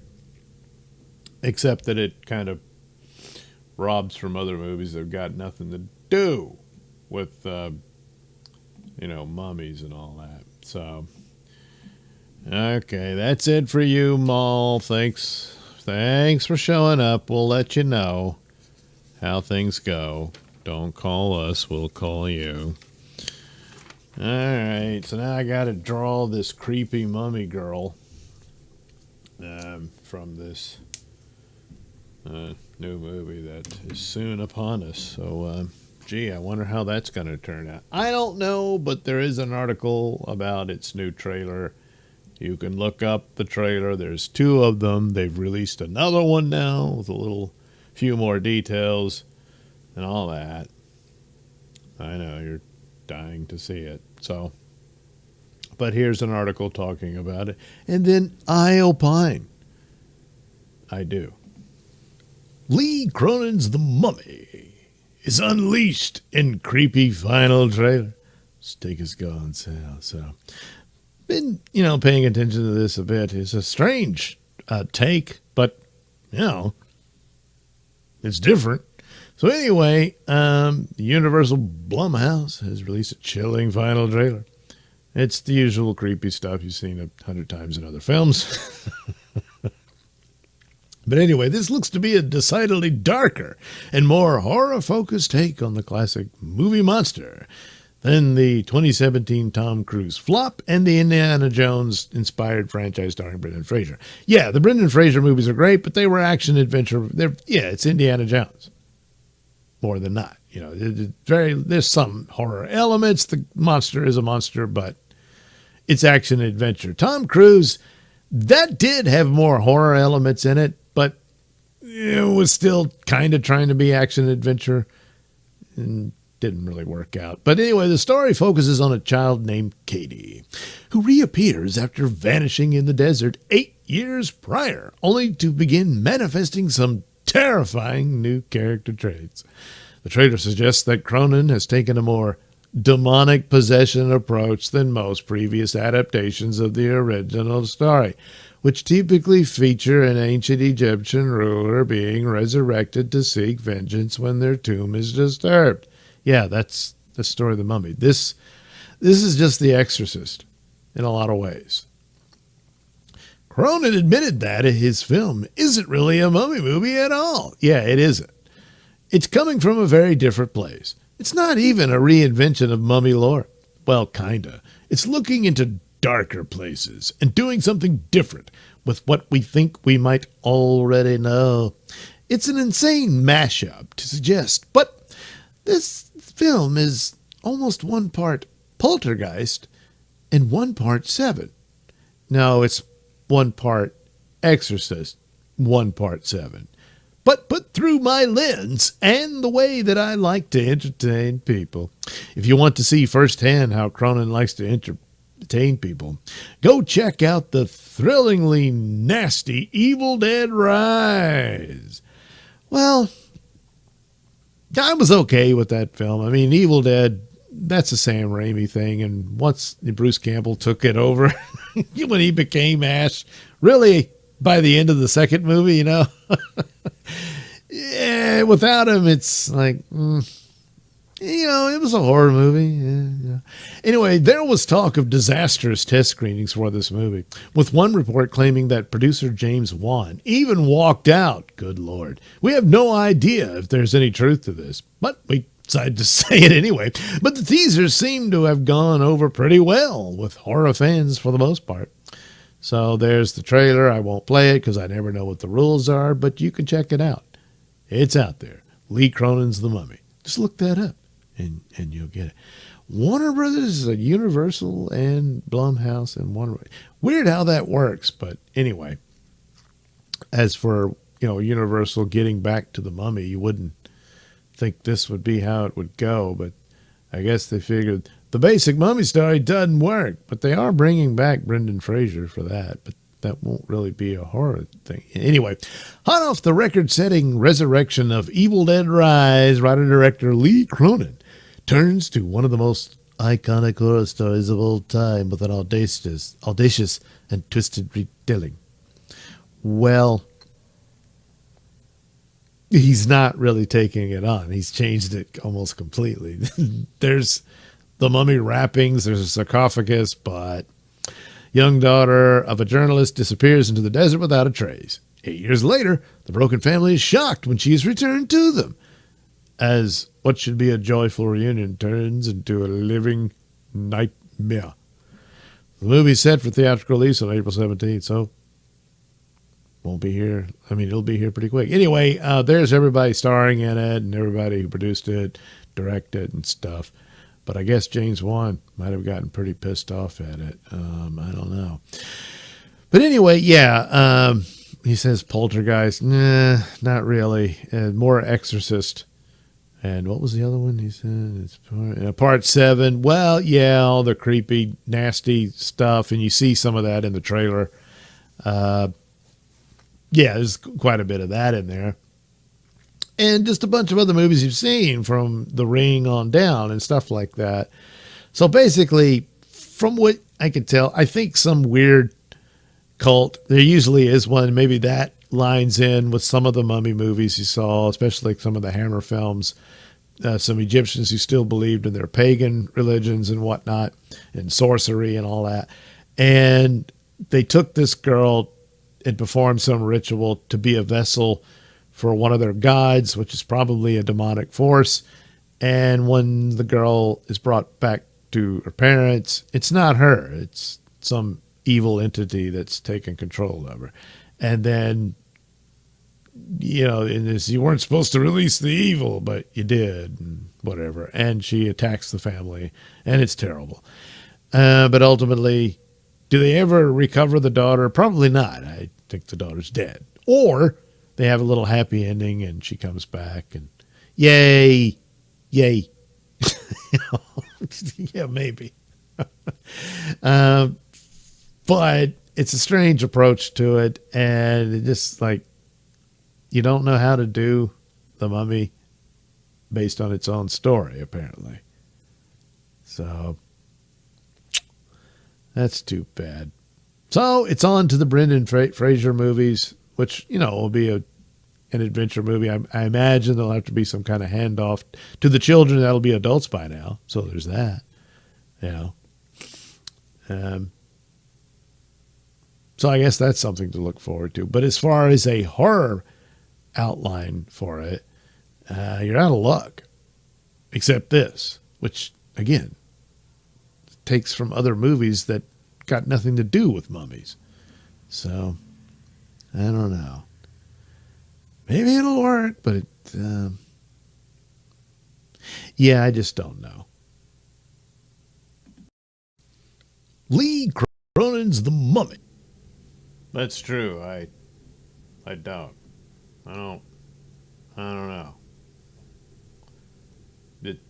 Yeah, the mummies are supposed to be ancient, you know, like pharaohs and whatnot, and then they come back and there's a curse and they're wandering around. And in the Hammer films, it was someone who could seemingly control the mummy for a while anyway, and then all hell breaks loose and stuff like that. But I don't know, they don't want to do it like that for whatever reason. They thought, hey, I know, let's rip off The Exorcist and maybe The Ring, you know, girls walking backward with crooked limbs and stuff like that. And hey, that ought to work, huh? Well, first of all, those movies, that's some time ago that those have been done, and it's really nothing all that, you know, interesting about them anymore. So I don't know, but I mean, I think they kind of spoiled the whole thing here, and maybe that's for the best. He's like, well, that's one of those where you wait for it to come out on streaming. Oh boy, they don't want to hear that, but you know it's true. I'm afraid it is. Yeah. So anyway, I guess that's she doesn't stay in the bandages throughout, but I thought, oh well, I'd draw the creepy, weird, creepy crawly image of the character, and in future, if yeah, I mean, I'm assuming I'm going to see it, and I'll do my review of it, and I'll probably put that in the corner. I'll put it in the corner of this video I just showed when it's, you know, ready for prime time and all that goody gumdrop stuff. So that's that. So, yeah, probably one to wait for streaming. Gee, I wonder where it'll show up. Boy, it's a Universal, Blumhouse, and Warner Brothers thing. So it might end up on HBO Max first, but then it might end up on Netflix. And Netflix almost got control of Warner Brothers. But, well, that didn't work out. So I wonder how they're doing these days. I know everyone's on the edge of their seat about that. So how are they doing? Well, let's take a look at that. Netflix searches for franchises after losing out on Harry Potter. Damn you, Paramount. So there you go. What's Netflix going to do? They almost had this massive library from Warner Brothers. But they do get some hits by, we went overseas, they got the Image here's got Squid Game, and that was a big one for them, but, well, it's over, so, you got to find the next one. And every now and then you'll come, like Dark, that was a great series. It didn't catch on like the likes of Squid Game and Stranger Things, but that's a cool series. You should check it out if you haven't seen it. It's from Germany. Yeah, it was great. Anyway, after losing its bid for Warner Brothers Discovery's rich trove of characters and stories, Netflix is forging ahead with the challenging work of building culture-defining franchises on its own. Chief Creative Officer Bella Bajaria, maybe, said Netflix would keep investing in original ideas. That's going to be tough, but it's not impossible, and partner with established studios like MGM and Warner Brothers. So Warner Brothers, I guess, even after the sale, they could still pursue the licensing out of projects, which, it's probably for the best, to try and produce movies and series that live on for years, in the vein of Stranger Things, Wednesday, and Bridgerton. To me, that's just continually the goal, Baharia said in an interview. Yet the failed attempt to buy Warner Brothers' storied movie studio and HBO highlighted a vulnerability for the relative Hollywood upstart, whose catalog of original films and series spans around a dozen years compared with more than a century's worth of stories and characters for Warner Brothers, Walt Disney, and Universal Pictures. Netflix was willing to make its biggest bet ever with $72 billion to shore up its library and augment its intellectual property with Harry Potter and Game of Thrones. Because creating franchises has proven challenging. Well, it's because you don't have the talent,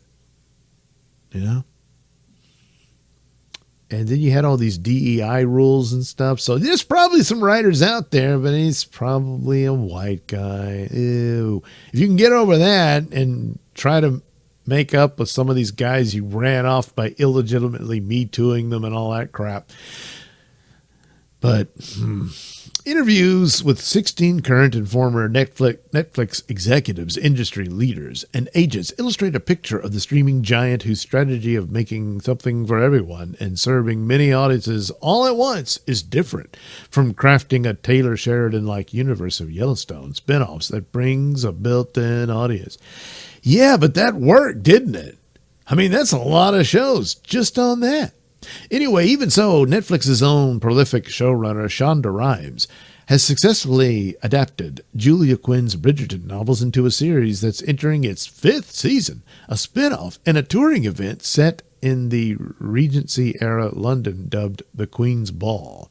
Franchises can be valuable for entertainment companies because they are lower-risk investments that can bring in an ancillary revenue through merchandise sales. Yeah. And in-person experiences. Recognizable characters and stories also stand out in a fragmented media landscape, grabbing a viewer's attention at a time of myriad distractions. Netflix announced its first major acquisition, the comic book publisher Millarworld, a day before Disney told investors in August 2017 that it would pull its movies from the streaming service to create a rival, later dubbed DP. Yeah, Millarworld, Mark Millar's got great stuff, but it didn't land. The Jupiter's Circle business, or Legacy rather, or was it Circle? I'm thinking of the one he did that book about the bratty kids of superheroes, and they kind of combined the overall stories. But the one that he did, which was sort of in between the sort of trilogy of books, well, I guess he's done more since then. But anyway, was about the original characters and how they got their powers and stuff. It was kind of like Justice League meets Mad Men, and I thought you should have just done that, I think that would have been better, but it didn't happen, and the show was probably too expensive, and it didn't get the eyeballs, and that's it. So I don't know if the deal is still in the works, It's too, because he's got great ideas. There's other projects they should look at. But will they? I don't know. Stranger Things has been an unqualified success, producing a spin-off series. Oh, yeah, there's going to be another. I forgot about that. A stage play and the merchandise. And the merchandise goes a long way. You're going to want that. Netflix points to other examples, such as the action-adventure film Extraction, starring Chris Hemsworth, that led to a sequel and a third installment in production, as well as a series starring acclaimed French actor Omar Sy. Oh, I didn't know about that. Well, all right, then. Its long-running dating show, Love is Blind, come on, has been made for multiple global audiences, including versions centered in Brazil, France, and Japan. Well, that's nice, but, there have been pricey flops along the way to building its own franchises, like the reported $700 million deal to acquire rights to Roald Dahl's catalog, which includes such beloved children's stories as Charlie, it'll probably be Charlotte after through, Charlie and the Chocolate Factory. The investment has yet to produce a major hit in 5 years, though Netflix will try again this year. It plans a Willy Wonka-inspired reality show called Golden Ticket, in which competitors try to survive games and temptations on a set with a chocolate river.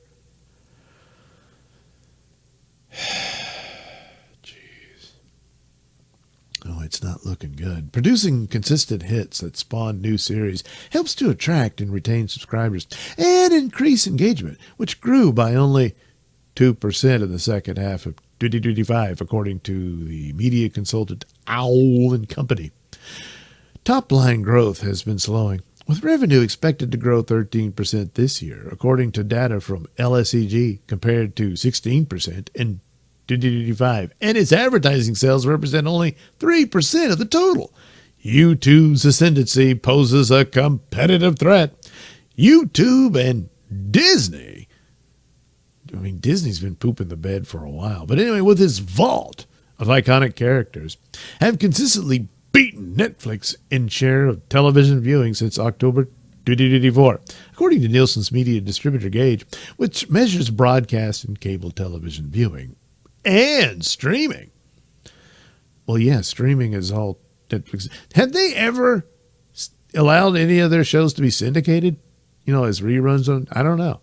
Maybe they should. Anyway, complicating matters, Paramount Skydance is acquiring Warner Brothers, which could reduce the number of suppliers of original shows. Well, if they keep with the trend of licensing stuff out, and if Paramount moves away from PP, and then let's just license it to Netflix. But then Netflix will still be butthurt over the deal. I don't know. Anyway, armed with $2.8 billion. Oh, yeah, they got that. Windfall from the failed Warner Brothers deal, because they had to pay the penalty. Paramount had to pay that to get Warner Brothers. Anyway, Netflix co-CEOs Ted Sarandos and Greg Peters will continue to go it alone. Well, they have to. What are they going to do? Its coming releases include time-tested characters and stories, including a live-action Scooby-Doo series and a Narnia movie based on the C.S. Lewis books. So, another Narnia movie. Directed by, oh, that's right, Greta Gerwig. Well, The Electric State offers one example of an expensive failure that illustrates the inherent risks in attempting to launch a sprawling, Marvel-like cinematic universe. Netflix snagged Joe and Anthony Russo, the brothers behind the smashing success of Walt Disney's Avengers movies and Netflix's own Extraction, to adapt the critically acclaimed science fiction novel and cast Stranger Things star Millie Bobby Brown alongside Hollywood A-lister Chris Pratt, as the stars. Critics savaged the $320 million film when it released last year. Plans to more fully exploit the film, including a possible spin-off series and sequels, never materialized, according to two sources directly involved with the project who requested anonymity to protect their industry relationships. A lot of people have big movies that also are IP that don't work, said Netflix's Baharia. We're in the film and TV business, so a lot of things work, a lot of things don't work. Yeah, that's true. Other gambles, such as Netflix's decision to greenlight Squid Game, a dystopian thriller from creator Hwang Dong-hyuk, that others had passed on, paid off handsomely, creating a global juggernaut. Yeah, because it was really good and unique and new. But now it's over, so what are you going to do? With the sheer volume of content, Netflix also has its share of surprises, like Sony Pictures Animation's Oscar-winning animated film K-Pop Demon Hunters, which last year became the most watched movie ever on the service. When lightning strikes, it can rely on its unparalleled global distribution and sophisticated algorithm to stoke enthusiasm for a movie or a series that viewers have begun to binge, helping to create cultural phenomena. Netflix is treating K-pop Demon Hunters as its next major franchise, with licensed toys and other merchandise from Mattel and Hasbro themed adult meals from McDonald's, a possible concert tour, and a planned animated sequel. But the success caught Netflix off guard. It's like, we didn't know we'd be successful. According to two sources, in fact, the company didn't have licensed toys available to capitalize on the phenomenon during the holiday shopping season. Netflix has said in interviews that it approached toy makers and retailers a year or more ahead of the film's release, but they were unwilling to take a risk on an untested property. Well, there you go. They tried to get ahead of it, so they weren't really caught off guard. It's just the toy companies didn't want to gamble on it. Then it becomes a hit, and now they're like, I'll do it, but it's like, yeah, but we missed Christmas. And anyway, at a March 18th presentation in Los Angeles, Netflix showcased its 6 lineup, which includes a 4th installment of Bridgerton, a 2nd season of One Piece. Yeah, I've seen that. It's good. It's great. There's got to be toys based on that, huh? They probably,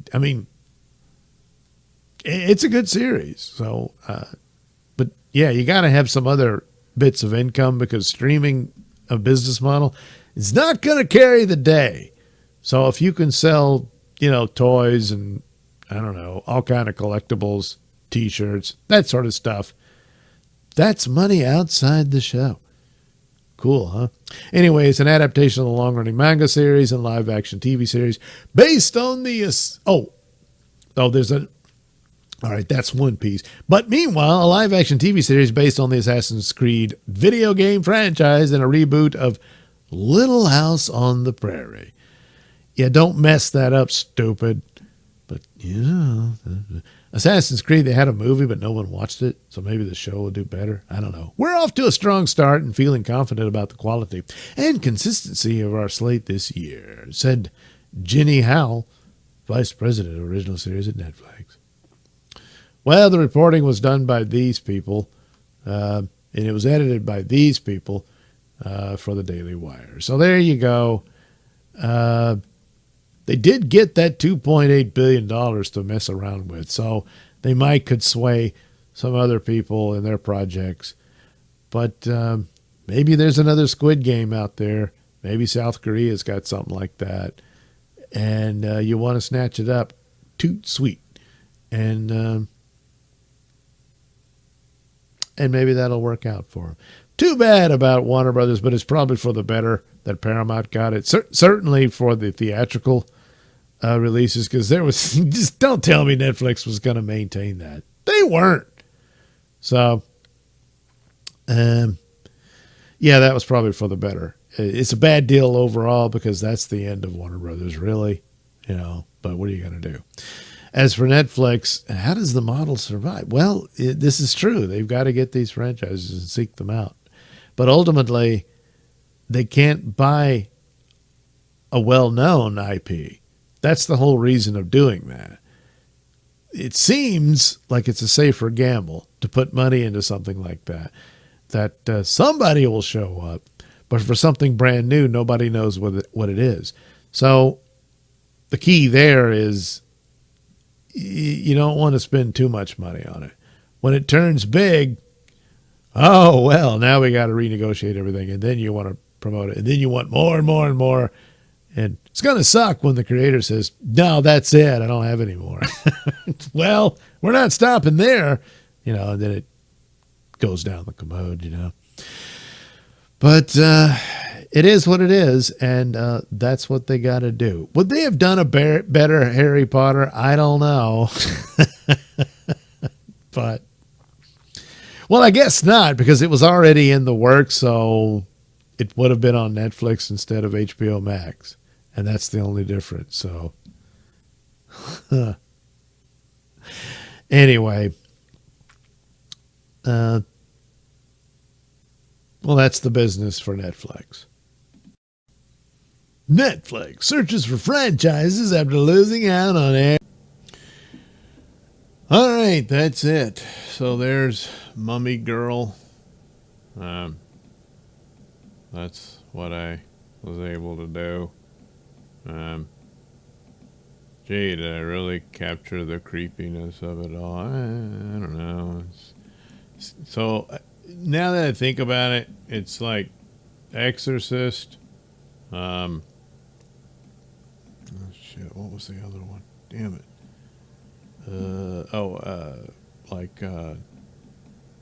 Damn it! What was it? Was it like The Ring? I guess.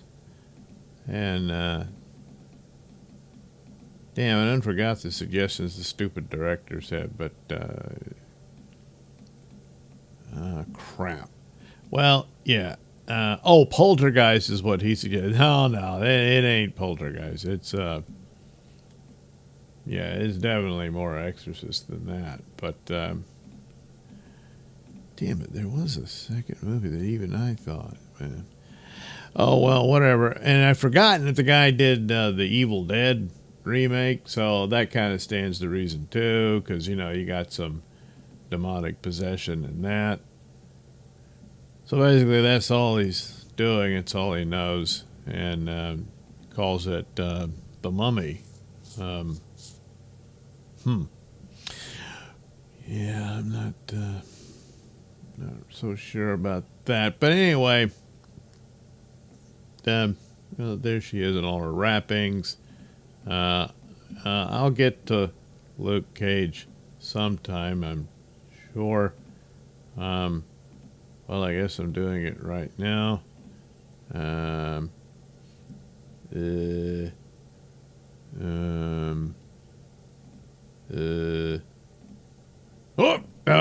man, oh no. Oh, the pain of it all. There, that part. See? It almost worked. There we go. That ought to do it. Because, the shirt's yellow, so what else are you going to do, oh, damn it, his hand? What the hell? Oh, jeez. Oh, man. Yeah, he doesn't have a yellow hand.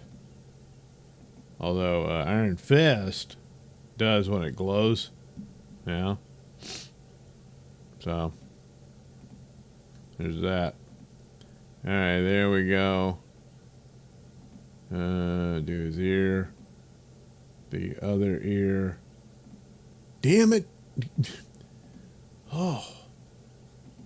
There. The hand. There, that's good enough for the belt buckle. Crap, I gotta do this part.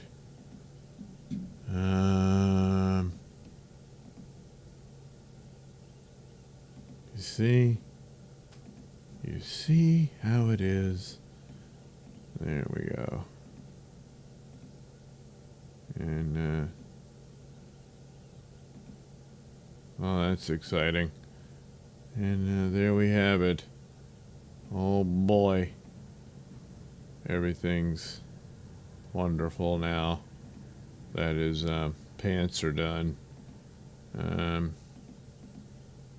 on, get in there. So anyway, this will be standing in the corner of the video when I put it out. I don't know, later in the week or something. Well, I mean, I'll have to schedule it because I won't be here to post it immediately. Because I'll be in Las Vegas. And I'm not going to be bothering about all this while I'm over there. I'm not. You know, it's vacation time. I'm supposed to be having a good time and stuff. Not worrying about all this crap. And there we go. There we go. Damn it. Come on. Geez. All right. Whoops. All right. Bloop. And bloop. Wow, it worked. Can't believe that. It almost never does. Whoa. That's, that's stupid. It can't be that. I mean, you can have a thick neck, but not thicker than where his ear is. I mean, that's just insane. And I won't have that kind of insanity in my art. So, all right. Let's see. And maybe that'll work. I don't know. Is that kind of, nah, screw it. We'll just have to do the layer over there. And then something like this. It's like this and like that. And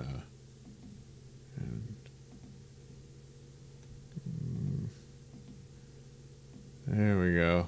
Yeah. Some amount of definition in the sheet. Like that. Some of this over here. Yeah. This. And there you go.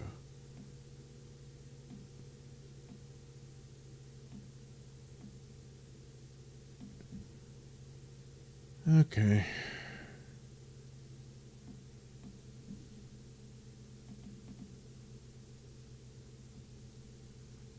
All right then. I think that'll do for Mr. Cage. And then some of that. Yeah. Damn it. Hey, now it looks like he pissed his pants. No, that's not what happened. Yes. And there we go.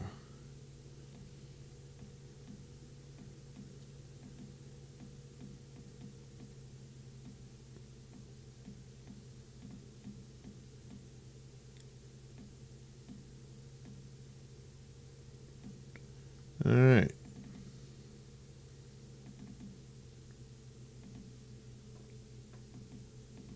Oh, damn it. There we go. All right, it's good to go. There he is.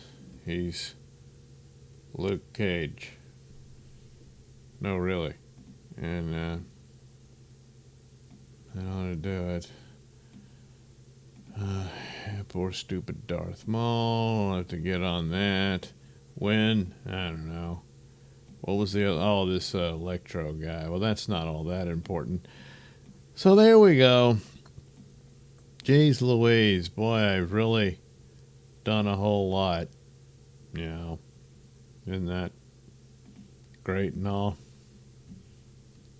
You know, it was something. You know, you can't say it wasn't. All right. Well, gee, I hope this has just been exhilarating and, you know, so incredibly fun and all that good stuff. And will I be able to do another one? I don't know. I just can't even say. So, you know, I won't. So, have a good rest of your day. Perhaps, just perhaps, I can do another one. But I don't want to be being seemingly deceptive. It wouldn't be deceptive. I mean, I just don't know. But if I said, "Yay, we'll do it again soon," and soon might be next week, you know, then I'd feel terrible. And I feel bad enough already. Just, you know, aches and pains and stuff. And so I guess I'll, you know, stumble off to deal with that. But in the meantime, as I said, you know, you have a good rest of your day, and we'll visit sometime in the future.